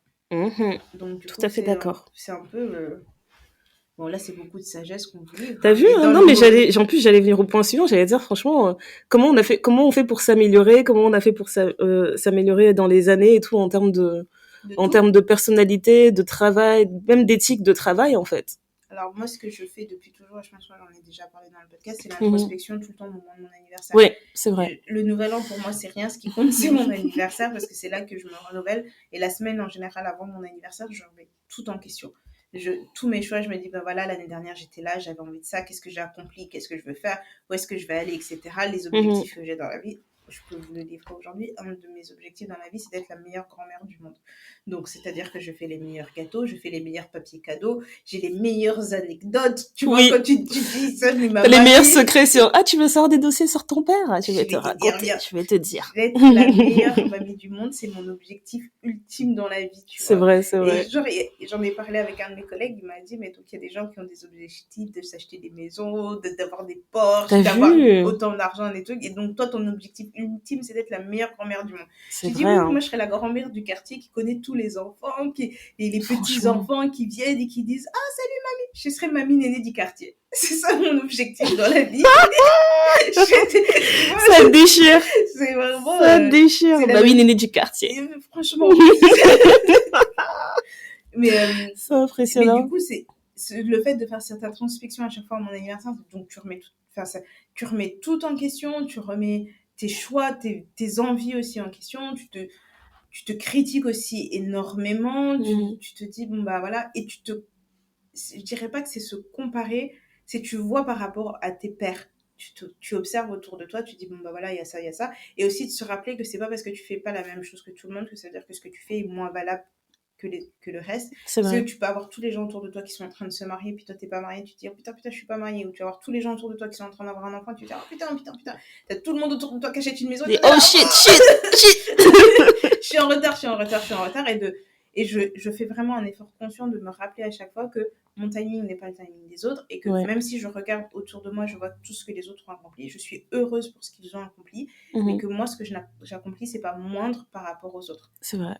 Parce que j'ai trop entendu que j'étais différente, en fait, par rapport aux autres. De toute façon, on a eu cette conversation-là tout à l'heure avec Ndaya, parce que j'ai eu une conversation avec des amis qu'elle connaît et qui me disaient, oui, mais ça t'intéresse pas, tu veux pas ce genre de truc. Tu dis, mais en fait, il y a une différence entre ne pas vouloir il y a une certaine nuance dans ça. Et de le vouloir autrement. Et en fait, je dis que moi, je ne veux pas ça comme ça, mais je le veux autrement. Et donc, il y a tout ce truc-là, et aussi d'échanger avec certaines personnes. Moi, je sais que j'ai mes amis avec qui j'échange, j'en ai certaines avec qui je peux aller dans le détail. Et pour certaines questions, je vais leur parler parce que je sais que ça va bizarrement, ça va me débloquer des choses. Et j'ai des tantines, des mamans, c'est pas des tantines, c'est des mamans que j'appelle, où je dis, écoute, là, j'ai besoin de te parler. Quand est-ce qu'on peut se faire un truc où on ne sera pas interrompu?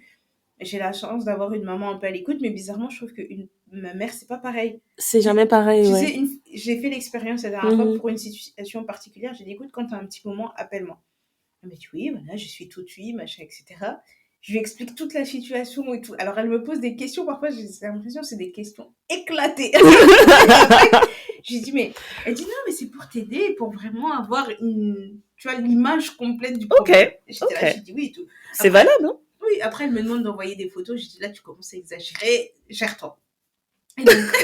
Là, envoyer des photos, c'est pour envoyer à son groupe WhatsApp de FBI et dire, connaissez ces personnes? Et donc, elle m'explique tout ça. Et je finis de m'expliquer tout mon truc. Et puis, elle me parle. Et donc, si vous ne savez pas, ma mère parle en palabre. C'est vrai. Et donc, parfois, j'ai besoin... Moi, je suis droit au but. Ouais, droit au but, franchement. Tu me dis, il pleut, commence pas à me dire, donc, les nuages étaient gris, ils étaient chargés. Vraiment Non, il pleut. Et donc, on fait tout ce truc-là pour qu'au final, elle me dise, bon, simplement, ma chérie, prie. J'ai dit, comment ça, prie? J'ai dit, comment ça, prie? Tu m'arnaques là, tu m'as arnaqué. J'ai dit, ça fait 1 heure, je t'explique des trucs. Waouh! On large mon travail. Et elle me dit, prie. Et après, je lui dis, mais... dis, ok, j'ai déjà prié. Bon, après, j'écoute. C'est exactement ce que j'ai dit. Et elle m'a dit, oui, tu m'as donné beaucoup d'explications. J'ai besoin aussi de réfléchir, d'analyser et je reviens vers toi. Ok, c'est quand même sage. Ça fait 6 mois, madame. Je tiens à le dire. Non, parce que j'allais dire, c'est quand même une sage décision de te dire, je vais revenir vers toi un peu plus tard, etc. Oui, mais ça sera non, en fait, non. Peu importe, tu vois. Après, peut-être qu'elle a oublié. Mais après, si t'es passé à autre chose, tu vois, c'est pas intéressant. Mais... Oui, c'est ça, mais bon. La situation est toujours celle qu'elle était, donc ça n'a pas beaucoup changé, mais c'est juste pour te dire que parfois, elle a des trucs, elle va te dire, ouais, t'as raison, moi, t'as place. Parce que pendant notre conversation, elle me dit, ouais, je trouve que t'as bien réagi par rapport à ça, mais est-ce que t'as pensé à ça? Tu vois, elle avait quelques insights qui étaient intéressants parce que tu dis, c'est quand même une femme d'un certain âge, elle a vécu certaines choses dans sa vie. Mais pour d'autres trucs, je me dis, bon, je vais appeler ma tantine, là, celle qui va droit au but, celle qui a pas peur de dire les choses qui piquent. Oui, c'est bien d'avoir quelqu'un comme ça dans son entourage. Celle avec qui on va boire un verre, je vais dire, bon, tantine, bon, tu vois là, après il s'est passé ça, après elle va dire, ah, ma fille, on fait pas ça comme ça, il fallait dire ci, il fallait dire ça, tu vois. Voilà. Et je me dis, là-dessus, je suis vraiment chanceuse parce que ça me permet de remettre les choses en perspective. Et je sais que si j'ai un moment, j'ai l'impression que je suis bloquée, ou que vraiment je me dis en fait c'est pas une question pour mes pairs, je peux aller au niveau supérieur, c'est vrai, c'est excellent, débloquer un autre cercle qui va m'ouvrir d'autres possibilités.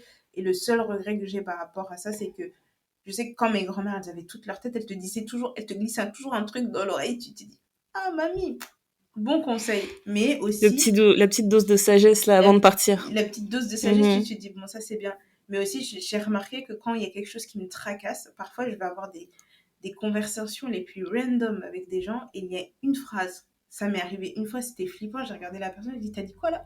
Et cette phrase-là, elle a débloqué toute une situation. Alors qu'on c'est vrai, ça arrive, hein. C'est vrai. Non, je suis tout à fait d'accord avec toi, c'est vrai, ça arrive, c'est fou, hein. Et parfois, des personnes... C'était la clé. Non, mais c'est vraiment la clé. C'est des personnes, tu te dis, mais pourquoi toi tu vas me dire quelque chose comme ça? Non, mais je trouve que machin, et je ça, mais là, ok. Puis après, ça te débloque une situation. Les voix du Seigneur. Ouais. C'est impressionnant. Donc, elle avait raison, la dame maman, quand elle disait de prier, mais c'est pas tout, quoi. C'est ça. Ouais, moi, qu'est-ce que je dirais qu'est-ce que je fais pour m'améliorer? Je pense que je me critique beaucoup, peut-être un peu trop, parce que après, je pense que toi aussi, t'es un peu comme ça, hein, le côté trop perfectionniste. J'essaie vraiment de lâcher du lest, et je pense que c'est un truc qui fait que on travaille bien à 2. On sait qu'on va travailler à plus, mais le 2, c'est vraiment le nombre idéal, parce que on est tellement perfectionniste qu'ensemble, on a du mal à déléguer plus que ça. Ouais.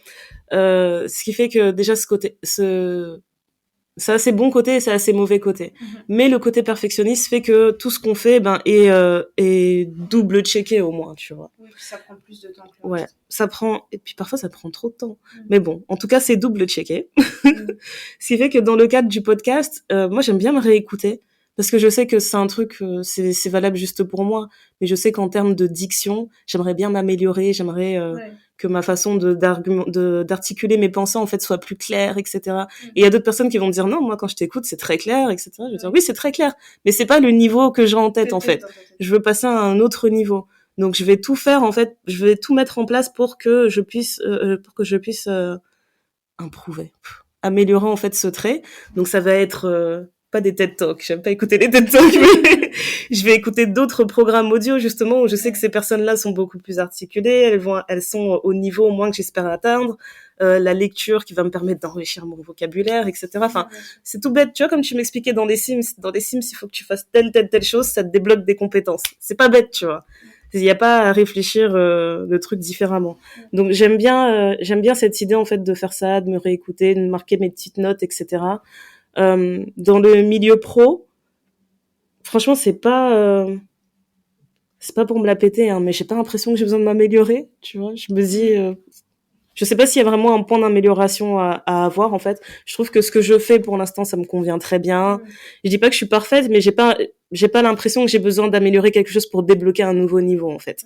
Après, ce que j'aime beaucoup faire dans le milieu pro, c'est parler avec tous les gens des différents services, voir comment ils sont arrivés à ce niveau-là, de discuter en fait des différents parcours pro que les gens ont pu avoir. En fait, il y avait une chanson de rap qu'on écoute grave avec mon mari, une chanson de Fianso, où en gros il dit je veux pas que tu me racontes ta vie, dis-moi comment t'as fait pour faire le million, tu vois. En gros, c'est ça, quoi. Allons droit au but. En fait, j'aime bien écouter des success stories des gens, en fait. Du moins, leur vision de la success story. Et ça te donne de la perspective, en fait, sur des différentes manières d'atteindre tes objectifs.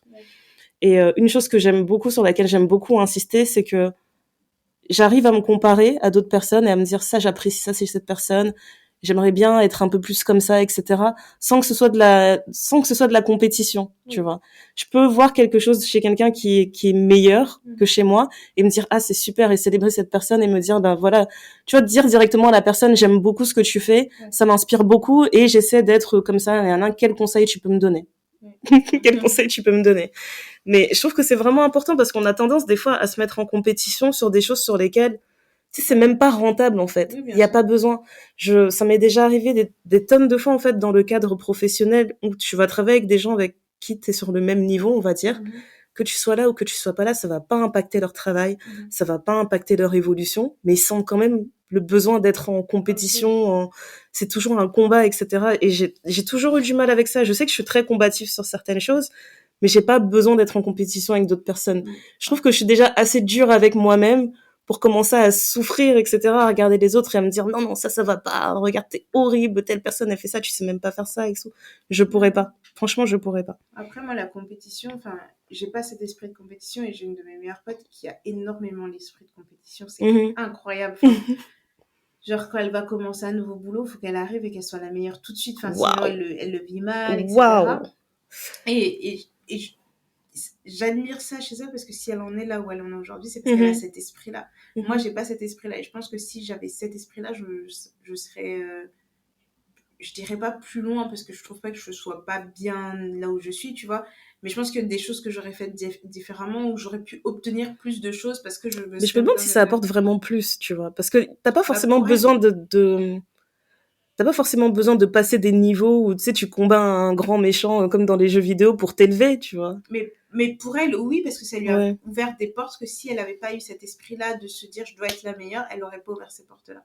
Ok. Mais je pense que c'est nécessaire et je suis heureuse d'avoir quelqu'un comme ça dans mon entourage parce que du coup, sur certaines choses, ça m'a donné la niaque. Et moi, quand je dis ça, j'ai une autre amie d'enfance qui, elle me dit, mais moi, je sais pas comment tu fais. Enfin, elle devait passer des entretiens pour changer de boulot. Je dis, ok, il faut que tu dis ça, tu dis ça. Ce qui, moi, me paraît banal, où j'ai l'impression que je suis pas excellente. Elle me dit, ouais, mais moi, je suis pas toi. Je te dis, mais tu vois, toujours... T'as pas besoin d'être moi, mais juste prends note. Non, voilà. Tu vois, c'est-à-dire, t'es toujours le mentor de quelqu'un c'est vrai. d'une certaine façon. Là où toi, t'as l'impression que ce que tu fais, c'est basique, ben non, en fait, pour d'autres personnes, ça ne l'est pas. Et donc, du coup, il y a ce truc où tu veux t'améliorer, quoi que ce soit, et où tu n'as... Je pense qu'il faut un minimum d'esprit de compétition, mais il ne faut pas que ce soit lié avec de l'envie ou de te dire, moi, je veux sa place. En fait, moi, je veux apprendre là où comme tu disais tout à l'heure, où tu es un peu en faiblesse, pour m'améliorer, pour me permettre d'avoir autre chose. Moi, c'est ce que je dis tout le temps au travail. Je dis, moi, je veux la place de personne. Donc, si tu as l'impression que moi, je fais mieux un truc que toi, machin, bah, c'est à toi de te mettre au niveau, mais moi, je ne vais jamais me positionner. Par contre, si je veux un truc, je vais vous dire, non, mais en fait, je veux ça.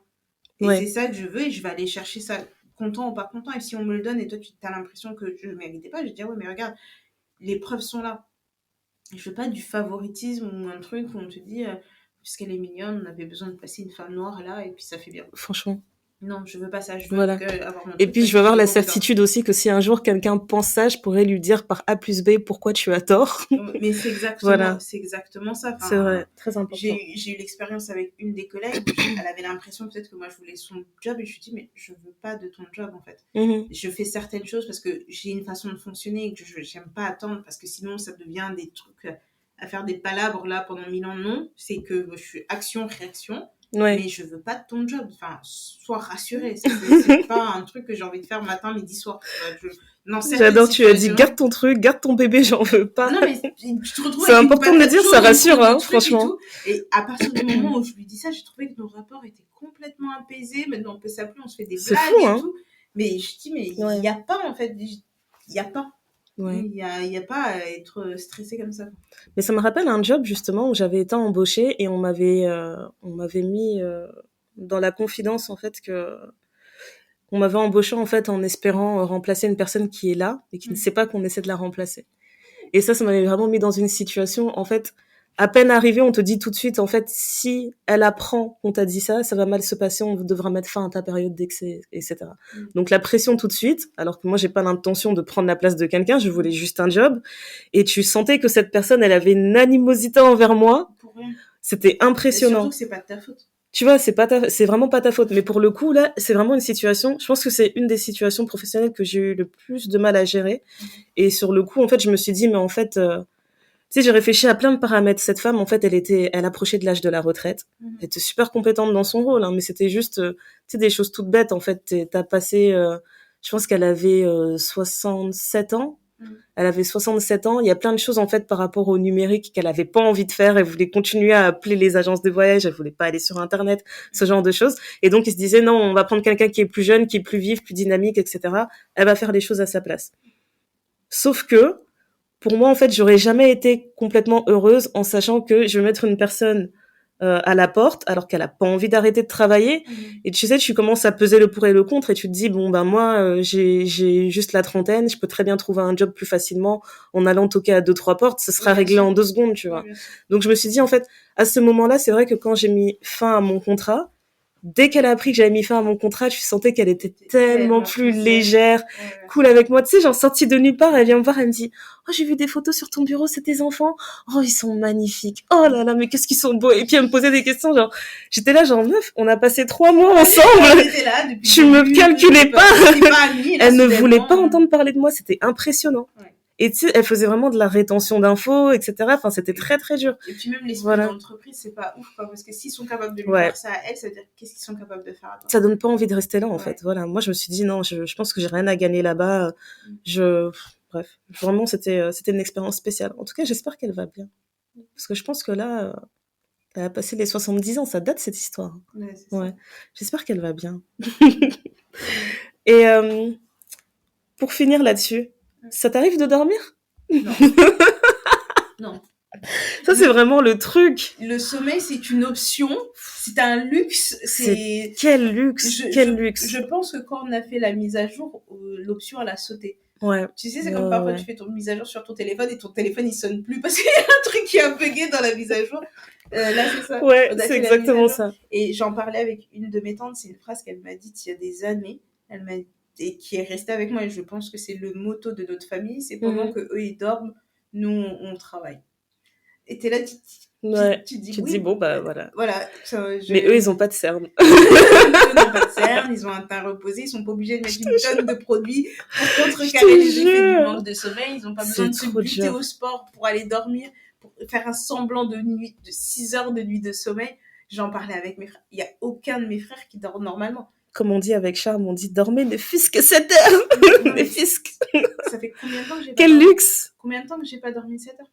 Non, combien de temps que t'as pas dormi un sommeil réparateur? C'est surtout ça. Moi, le sommeil n'est plus réparateur depuis des années. Ah non, mais c'est... Ça me manque, mais franchement, à choisir, non. Ça peut rester comme ça. Franchement, ça peut rester comme ça. Si je pouvais avoir une bonne nuit de sommeil par semaine, vraiment une bonne nuit, parce que tu sens qu'après, t'es un peu irritable, tu sens que t'as des choses, t'as plus la patience, t'es là, t'es un peu à cran, etc. C'est vrai. Donc du coup, t'es obligé de contrebalancer avec autre chose pour refaire descendre ton niveau, là. C'est vrai. Et c'est pas forcément agréable, mais pour moi, le sommeil, c'est important. C'est vraiment une option. Déjà, je suis pas une grosse dormeuse, mais tu peux faire. En fait, le gros problème, c'est qu'il y a des moments où tu vas pas dormir beaucoup et tu vas arriver, je sais pas, au bout de 6 mois où tu vas avoir une semaine où tu vas faire que dormir. Ouais. Où t'es sur les rotules. Ta machine, elle a enrayé, elle dit stop. Et voilà. Et là, tu te dis non, mais c'est pas bon d'en arriver à ce niveau-là. C'est vrai, c'est pour ça que tu vois que j'essaie de contrecarrer par d'autres trucs. Mais moi, dans ma tête, c'est pendant qu'eux, ils dorment, nous, on travaille. C'est trop important. Je négligeais trop ça, mais c'est trop important. Et puis même sur l'impact sur ta productivité aussi derrière, c'est vrai que c'est pas pareil. Nous, tu vois, quand on appuie, à partir du moment où on appuie sur le bouton enregistrer, quand on fait le podcast, on a vraiment envie que quand les gens écoutent, ils sentent une bonne énergie, etc. Et des fois, t'es là, t'as des coups durs, t'as plein de petites choses en fait dans ta vie perso qui font que t'es pas dans les conditions optimales pour enregistrer. Juste le fait de pas avoir eu les 7 heures de sommeil, là. Non, mais c'est incroyable. C'est le truc en trop aussi, tu vois. Combien de fois tu te dis, mais là, je suis fatiguée, je dors bien parce qu'en général, on enregistre le soir parce qu'on a le temps de faire toute notre journée de travail, de répondre à toutes nos obligations familiales etc. Et tu te dis, bah, maintenant que tout ça s'est passé, il faut que je me pose encore pour enregistrer, pour être dynamique. Voilà. Et t'as toujours le dilemme de, est-ce qu'on enregistre, on fait un truc d'1 heure, pan, tu vois? Et après, on appuie sur enregistrer et on est là, non, on rentre dans le détail, de l'origine, de la jeunesse. C'est grave. On parle trop et après tu te dis, moi, je vais aller dormir. Même là, pour venir ici, tu te dis, bah, en fait, il faut que j'aille chez Ndaya, mais il y avait une situation que je devais finir de régler au boulot, donc tu te dis, je vais prendre mon billet à la dernière minute, ça commence à te chauffer la tête, tu te dis, non, mais je peux plus venir parce que c'est trop cher, c'est n'importe quoi. On réfléchit à 1001 paramètres différents. Voilà, mais quand est-ce qu'on va se voir? Mais quand est-ce qu'on va faire truc et machin? C'est ça, tu trouves des solutions alternatives, et finalement, quand je suis arrivée chez toi, j'avais dormi 3 heures. Donc j'étais réveillée depuis 4h30 du matin. Déjà à 17h, je dis, je suis réveillée depuis 4h30 du matin, je suis pas fatiguée, c'est chelou. Après, bizarre. À 22h, je suis toujours pas fatiguée. Je crois que je suis partie me coucher, c'était 1h du matin. Tu te dis, c'est grave. C'est pas normal d'être réveillée de 4h30 du matin à 1h du matin. Mais je pense qu'à un moment donné, tu vois, le corps, il s'est habitué à ce nouveau rythme. Je travaille pas dans le monde de la nuit, tu vois. C'est impressionnant. J'aimerais revenir un peu normal. Au moins dormir, tu sais, de minuit à 6h du matin. Mais plus que 7h. Ah, toi, tu dis 7h, moi, j'ai dit toujours 7h. Je trouve que ça sonne mieux plutôt que dire ne fils que 6h. Mais fils que 7h. Moi, 6h d'éteinte, c'est bien d'une traite. Parce que c'est ça aussi le truc. C'est que dormir d'une traite, genre tu poses ta tête sur l'oreiller, quand tu ouvres les yeux, c'est le moment du réveil. Les réveils intempestifs, là, au milieu de la nuit, où tu es comme un hibou et tu cherches le sommeil, ça, c'est pas intéressant. C'est vrai. Ça, c'est vraiment pas intéressant. En tout cas, moi, je suis trop contente que tu aies pu venir. On a pu aller voir une expo qui était sur ta liste depuis un moment. On a été voir l'expo Africa Fashion au musée Victoria et Albert à Londres. Et franchement, c'était une belle expo. En plus, on a fait un truc genre entre copines. On a fait une petite sortie improvisée entre copines. C'était super. Je vais vous dire, les gens, je découvre une Ndaya sociable qui se fait des amis dans le monde entier. Je suis un peu surprise. Je dis, tu viens, tu vas pouvoir rencontrer truc. Et puis on va passer un peu de temps avec Macha. Néné, elle était là genre, t'as booké des trucs? Oui, j'ai booké. Vendredi, on fait ça. Samedi, on fait ça. J'avais un programme. Dimanche, on fait ça. Il dit, juste suis-moi. J'ai un programme. Elle dit, on va pas juste rester là. Je dis, non, mais moi, je pensais qu'on allait venir, on profitait pour travailler sur le podcast. Tu prends ta carte de transport et suis-moi. Ouais. Et finalement, on a fait plein de trucs cool. Ma valise, je repars avec une valise plus pleine que avec comment je suis là, pour le coup, on a abusé. Ça faisait longtemps qu'on n'avait pas abusé comme ça. Franchement, ça faisait depuis avant le Covid. Tu sais bien, il y a eu un été comme ça. Oui, je me rappelle très bien. On avait dévalisé chaque magasin dans lequel on mettait les pieds. On sortait avec des sacs énormes. Mais tu vois, là, ça a un meilleur goût. Parce qu'on a beaucoup plus d'argent quand même. Depuis l'été, on avait fait ça. Hein. Oui, c'est vrai, on a beaucoup plus d'argent. Mais c'est quand même un truc où tu te dis, bon, heureusement que c'est pas tout le temps. Parce que même la dernière fois que j'étais venue, on n'avait pas fait ça autant. Tu vois, on avait fait des petits trucs vite fait. Mais là, de se dire que on a notre moment entre nous, on a le moment avec les enfants où ils te racontent des histoires. Où moi, l'enfant de Ndaya, cette petite merveille, ce petit homme qui sera un homme qui est intelligemment, sensible, émotionnellement, qui le matin, qui vient te dire, tu veux quoi au petit déjeuner? Et puis il t'apporte ton thé, ma petite tasse de thé et tout, avec il fait la tartine et tout. Trop gentil. Et c'était trop drôle, j'étais au téléphone avec une collègue pour un truc, et son enfant arrive et ils disent, machin et tout, machin. Elle dit, c'est ton neveu? J'ai dit oui, il est en train de m'apporter mon petit déjeuner. Sans vouloir me vanter. Mon neveu m'apporte mon petit déjeuner. Mais tu vois, c'est des moments...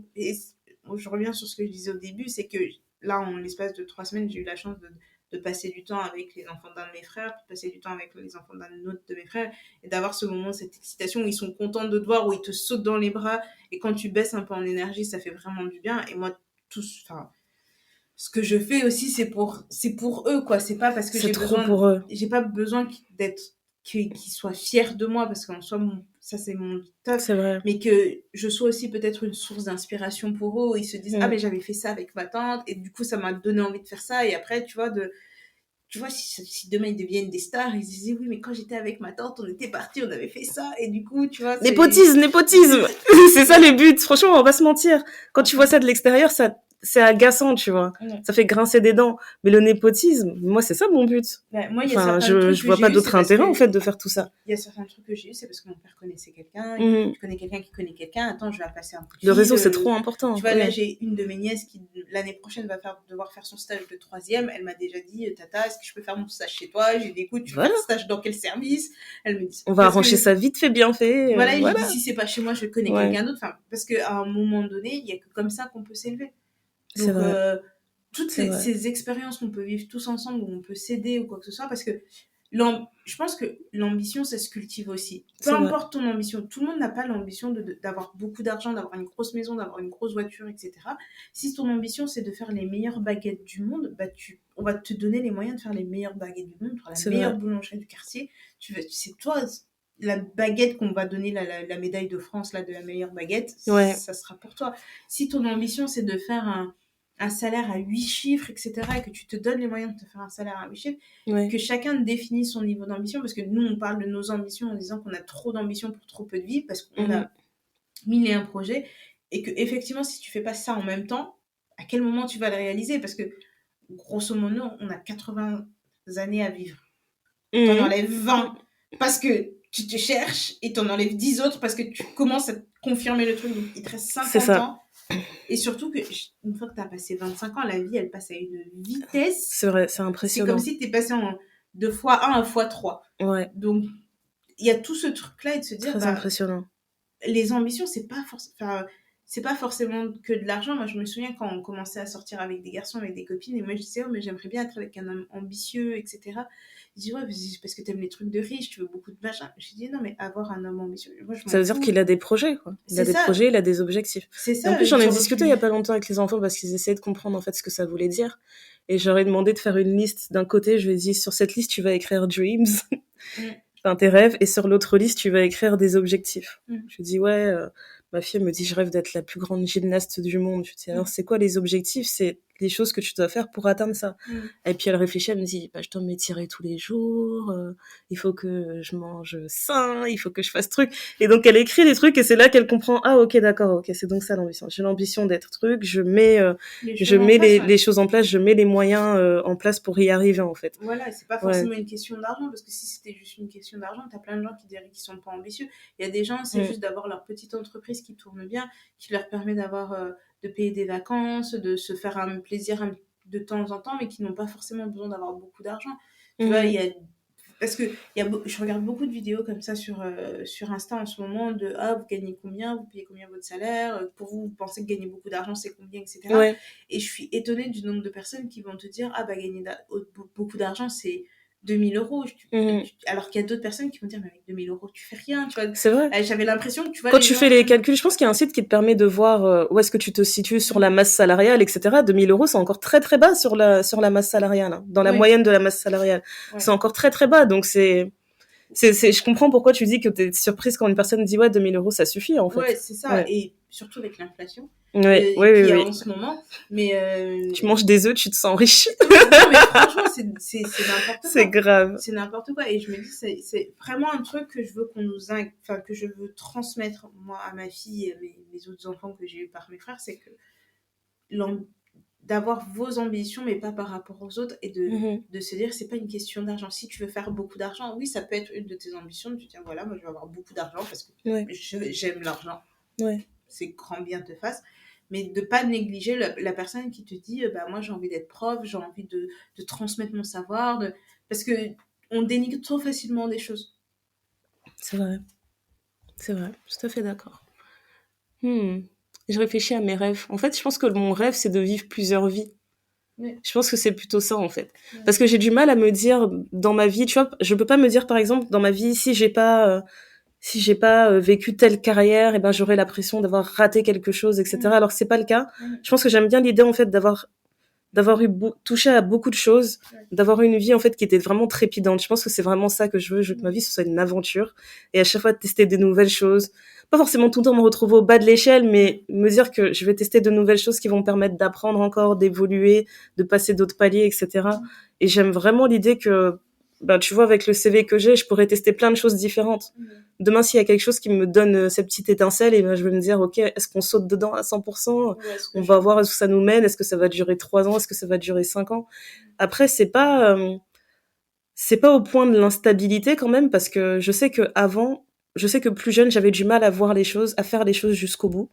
Là, j'aime vraiment l'idée de mener un projet à son terme. Ce qui est sûr et certain, c'est que si maintenant je m'engage dans un projet, je veux vraiment le faire du début jusqu'à la fin. Je veux pas me lancer et me dire non, mais là, c'est trop dur, j'oublie. Et c'est quelque chose que j'avais tendance à faire avant. Donc, je suis très reconnaissante d'avoir pris le temps de m'améliorer en tant que personne et de me dire, ok, c'est pas une mauvaise chose d'être humble et de se dire, ben, j'étais pas prête à ce moment-là. Moi, je sais que maintenant, je me sens prête. Il aura fallu 33 ans. 33 ans, c'est bien. Tu vois. Sur une moyenne de 80, ça va. Franchement, sur une moyenne de 80 au moins, je me dis, voilà, ça va. Donc, c'est vraiment le rêve. Après, je pense que c'est bizarre parce que j'ai jamais eu l'impression que j'avais envie d'être riche. Mais plus le temps passe et plus je vois ce que ça représente de faire en sorte que toute ta famille soit à l'aise, je me dis, j'ai envie d'être riche pour ça. J'ai pas envie de me retrouver dans des situations où dans ta famille, t'entends des personnes dire, oui, voilà, moi je galère sur telle et telle chose. On se pose des questions par rapport aux enfants. Est-ce qu'on va pouvoir payer tel et tel frais? Et j'ai vraiment pas envie d'entendre ce genre de choses, en fait, et d'être pieds et mains liés, de rien pouvoir faire. Donc je me dis, ouais, peut-être que c'est ça dont je rêve. J'ai envie d'être vraiment la banque. La banque, tu viens, tu t'assois au bureau, je dis, bon, t'as besoin de combien? Monopoly, c'est toi. Ouais, voilà, c'est quoi le problème? T'as besoin de combien? Ok, on va arranger ça. C'est vraiment, c'est bête, tu vois, mais je me dis, quand, tu vois, quand je pense à toutes ces ambitions, etc., je vois un truc, en fait, qui va rendre ma mère heureuse. On va pas se mentir. Il y a des choses qui sont perso, mais il y a quand même une part qui fait que j'ai envie de faire des choses qui vont rendre ma mère heureuse, qui va faire qu'elle va me regarder, elle va dire, ah, là, ça, c'est ma fille. Tu vois, moi, je lui donnais des seins, etc. Et maintenant, regardez là, elle fait ça, tu vois. C'est bête, tu vois. Mais vraiment qu'elle me regarde et qu'elle se dise, ah ouais, voilà, c'est pour ça que j'ai fait ça et tout. Et qu'après, ça soit la même chose avec ma fille. En fait, je vais la regarder, je vais dire, voilà, c'est pour ça que j'ai fait tout ça. Non, mais c'est vrai, après, c'est quelque chose aussi. Je pense qu'on évolue tous avec le temps, avec l'âge. Je pense pas que dans ce monde, il y ait une personne qui ait les mêmes envies à 20 ans, à 30 ans, qu'à 40 ou à 50, etc. Je pense que c'est un truc. On refait cet épisode dans 5 ans, on va répondre complètement. Peut-être dans 10 ans, je te dirai, j'ai envie de faire de la salsa. Je veux être la meilleure en salsa. Pourquoi pas? Pourquoi pas? Tu vois, c'est des trucs. Moi, je sais que mes rêves ou quoi que ce soit, c'est en fonction de mon âge. Au début, j'avais l'impression qu'il fallait tout faire à l'âge de 25 ans. Et après, j'ai réfléchi. Et je me suis dit, bah non, en fait, je sais qu'il y a certaines choses que j'ai envie de faire, genre quand j'ai 40 ans. Et les gens comprennent pas, ils disent, mais pourquoi tu le fais pas maintenant? J'ai dit, non, mais je sais pourquoi à 40 ans, parce que ce sera pas pareil. Il y aura pas le même impact, j'aurai pas le même recul, et j'ai encore envie d'apprendre pour pouvoir faire le truc. Moi, mes plus grands rêves, c'est la paix, l'épanouissement, l'aisance, tu vois, une certaine facilité, tu vois, de pouvoir faire des choses où à la fin, quand je regarde, je me dis, putain, je suis contente, j'ai fait ça, je m'étais dit que j'allais le faire, je l'ai fait, et c'est un truc qui s'est réalisé. Et je veux, en fait, je veux laisser une marque sur cette terre qui sera plus grande que moi. You and me, my nigga. Tu vois ce que je veux dire, c'est que je vais partir, je vais mourir, mon nom, et on s'en fout de mon nom, mais de se dire que ça, j'ai apporté ma pierre à l'édifice, j'ai quelque chose qui et t'as laissé un impact positif. Un impact positif que je me dis, bah, en fait, pour le bien-être des autres, j'ai participé et je me suis assurée que ce que j'ai laissé là, ça va perdurer de génération en génération et ça va continuer d'avoir ce truc-là. Et après, bon, cette histoire des autres, mes rêves, c'est que je veux pouvoir continuer de voyager comme j'ai envie de voyager. Le monde est un village. plus je vieillis, plus je me sens nomade, où j'ai envie de découvrir des contrées lointaines, C'est j'ai vrai. des obsessions qui se créent sur des endroits. La dernière fois, je disais à Andaya, j'ai dit, ouais, t'as déjà été là-bas? Elle me dit, non, pourquoi? Je dis, non, mais j'en ai entendu parler et tout. J'étais là, mais madame, qui t'envoie? J'ai dit, j'ai regardé les billets de train. Elle me dit, mais t'as déjà regardé les billets de train? Je dis, ouais, je sais pas s'il faut y aller en train. Elle était déjà prête, elle était prête. C'est grave. Elle regardait juste ses jours de congé. Quand est-ce que je peux partir? Non, mais c'est voilà. grave. Et c'est le truc que je me dis, enfin, pour avoir cette aisance, il faut aussi gagner de l'argent, tu vois. Je sais pas si je rêve de richesse au point de ne plus savoir quoi faire de mon argent, mais je vais être assez à l'aise pour pouvoir donner à ma fille ce dont elle a besoin, donner à mes autres enfants ce dont ils ont besoin. Et quand je dis mes autres enfants, c'est ceux qui vont arriver après ma fille et surtout ceux qui sont déjà là, qui étaient là avant elle, que j'ai eu autrement. Et de me dire que, je sais pas si, comme toi, j'ai envie d'être la banque de la famille, mais tu vois, de se dire que je peux prendre les enfants. Tu vois, moi, c'est dans l'autre sens. Et je me dis, je prends les enfants, on va à la maison de campagne, que les enfants, ils m'appellent, ils disent, est-ce que je peux prendre ta maison, machin. Et sans que ce soit forcément un gros truc, tu vois. Mais d'avoir cette... on en parlait à Noël. Moi, je veux créer ce souvenir de Noël où ils savent que le matin, quand on se réveille, que c'est Noël et qu'on est chez Tata, ça sent ça. C'est nos odeurs et c'est des trucs qui vont perpétuer. Tu vois, c'est vrai. C'est cette idée de transmission, parce que je me rends compte que on vient d'un pays où la tradition est très orale et rien n'est écrit, et les traditions se perdent parce que on s'est modernisé, etc. Il y a certaines choses qu'on ne fait plus. Et pour moi, je trouve que c'est vraiment dommage. Donc, je veux vraiment transmettre des choses. Limite, tout écrire. Je prends des photos tout le temps. Enfin, j'ai des photos de tout le temps. C'est vrai, c'est vrai. Machin, on ressort les photos et les gens te disent, mais comment t'as cette photo? C'est trop, c'est grave. Archiviste de la famille, vraiment. Mais je pense que c'est un traumatisme qui date de ma naissance, parce que la personne qui a fait mes photos de naissance a perdu toutes mes photos, donc j'ai quasiment 0 photos de moi petite. C'est grave. Quasiment 0. Les rares photos, je les connais par cœur, les photos que j'ai de moi petite, parce qu'il y en a tellement peu. Et je me dis, en fait, je veux pouvoir, c'est vraiment cette histoire de perpétuité, les enfants, ils vont trouver des... Là, j'ai décidé que j'allais faire des albums en fonction des années, en fonction des trucs qui se sont passés, parce que je veux qu'ils puissent regarder et se dire, ah ouais, tout, on avait fait ça, on s'est retrouvés là, etc. C'est ça, peut-être ma plus grande ambition, c'est de laisser quelque chose qui va perdurer après moi, parce que je suis que de passage, en fait. Je veux pas un truc où je rêve pas de gloire, j'ai pas une ambition de... Vous allez me voir sur les plateaux télé et commencer à dévoiler ma science et faire tartiner mes trucs en disant, d'ailleurs, quand j'avais fait ça en l'année 2014, ça m'a permis de faire ça. Mais vraiment cette histoire de perpétuité. C'est ça ma plus grande ambition, et c'est ce vers quoi je travaille dans tous mes projets, dans tout ce que je fais, de tout ce que j'entreprends, c'est de me dire, ça va perdurer après moi.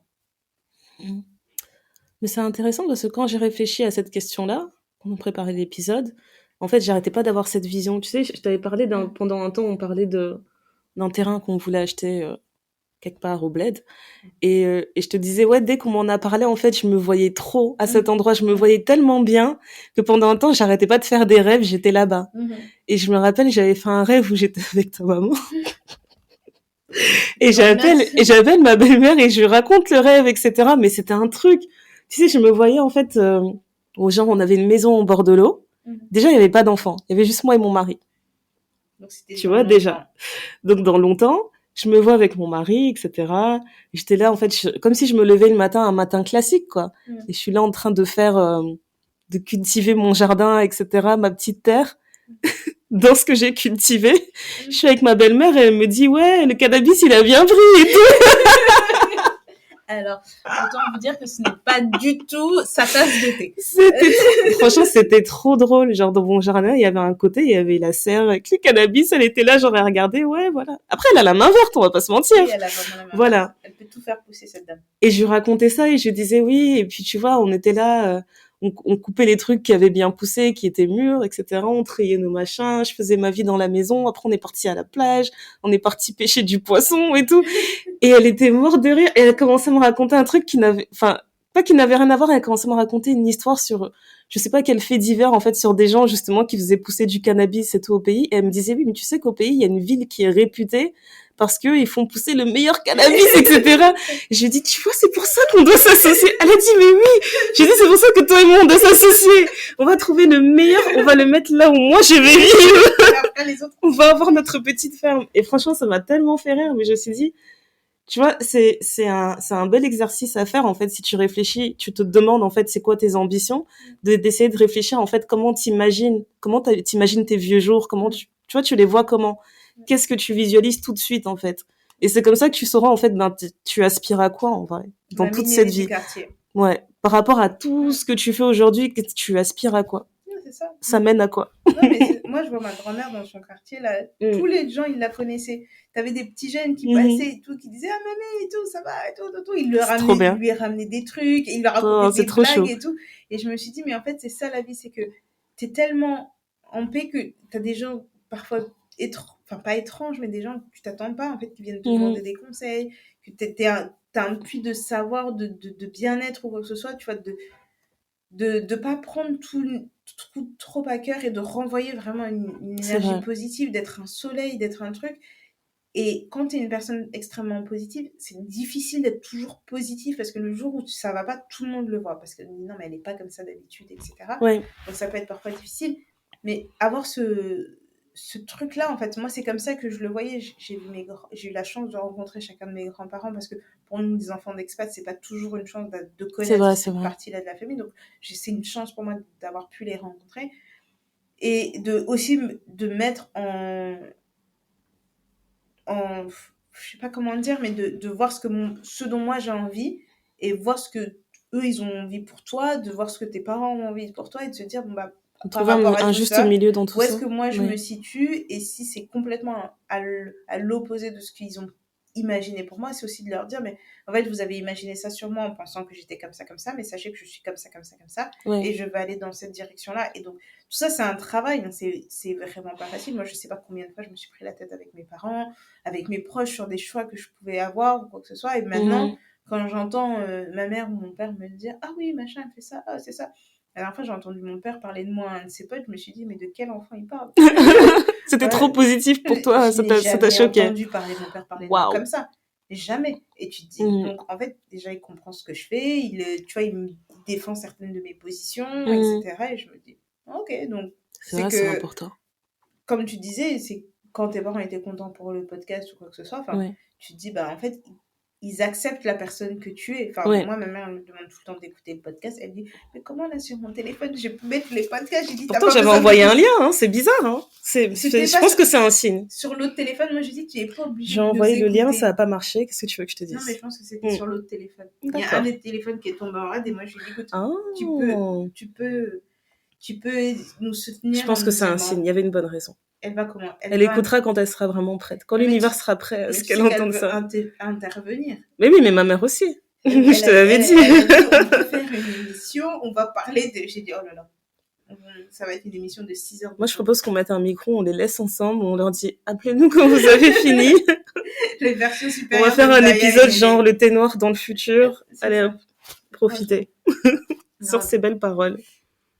On a beaucoup parlé. Oui. On a les voix qui commencent à partir en vrille parce que c'est la nuit. Puis mon verre est vide, ça commence à bien faire. Je vais aller prendre Durable. Après, on va dire que c'est moi qui suis d'une mauvaise influence. Alors on va être bloqué sur YouTube, ils vont dire non, vous faites la promotion de l'alcool, tout ça. Je suis au coca.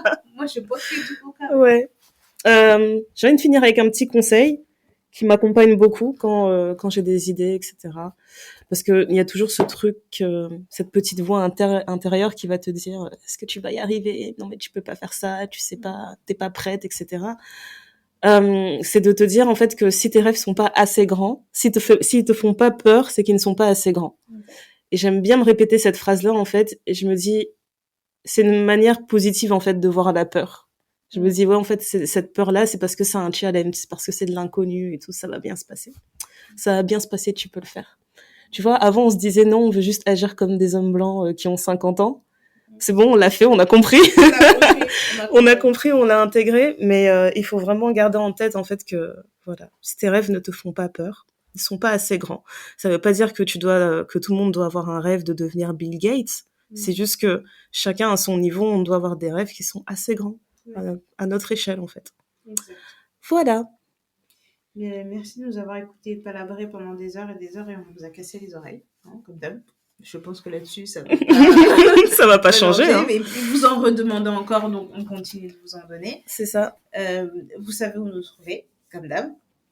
Pas sur Facebook. Ici, là, je fais genre, on va pas faire de montage où on mettra les logos. Hein. Ici, et puis là, et truc.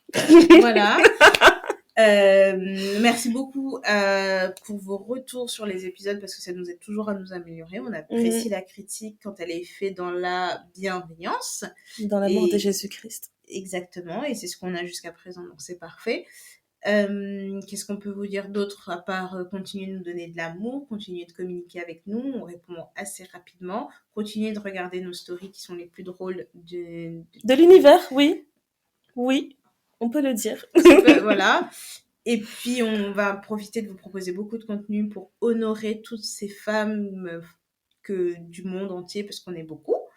Et voilà, le mois des femmes est toujours un mois particulier pour le Ténor Podcast. Et donc, on va se mettre en avant, on va nous mettre en avant, on va les mettre en avant. Voilà, je pense que j'ai tout dit. On se retrouve sur Instagram tous les jours, sauf le samedi, dimanche. Et parfois, non, je vous mens, parce que parfois, on est là le samedi, dimanche. C'est vrai. On se retrouve aussi sur Twitter. On se retrouve dans nos DM pour échanger avec nous, pour nous partager vos histoires. Et aussi sur le ténoirpodcast@gmail.com si vous avez envie de nous raconter des choses. Ouais, moi j'aimerais bien entendre des histoires un peu sur ce sujet-là en fait, de parler de vos ambitions, de vos rêves, de projets, de coups durs, tout ça, ça serait super intéressant. La discussion continue, alors idéalement sur SoundCloud, parce qu'en fait finalement on se rend compte que vous pouvez réagir à la minute, à la seconde près, donc on sait exactement de quoi vous parlez quand vous réagissez. Voilà. Et voilà, donc après, on est présente sur toutes les applis de podcast où vous pouvez écouter des podcasts. On est dans vos oreilles partout, on vous embête partout. Partout. Voilà. On est dans vos oreilles. Franchement, j'ai trop envie de faire de l'ASMR, je trouve ça trop cool. Et ben, on pourrait tenter le Ténoir ASMR s'il faut. Qu'est-ce que ça fait ça? Ça fait hyper désagréable. Ouais, j'ai hâte d'écouter, on va voir ce que ça donne. Et puis on a commencé les lives sur Instagram, on fait un peu de space sur Twitter, donc vraiment on essaie d'envahir vos vies. Moi j'allais pas dire envahir, j'allais dire on essaie de satisfaire vos envies, parce que c'est vrai que des fois on a des questions, on nous dit on aimerait bien vous voir en live, on aimerait bien vous parler de tel sujet. Envahir vos vies, on est là comme avec vous, vous rigolez, vous nous répondez. On occupe l'espace. Voilà, c'est ça, on occupe l'espace. La liesse réappropriation de l'espace. La liesse noire par les femmes noires. C'est ça qu'on aime. Eh bien, merci beaucoup de nous avoir écoutés. On se dit à très bientôt. Bye.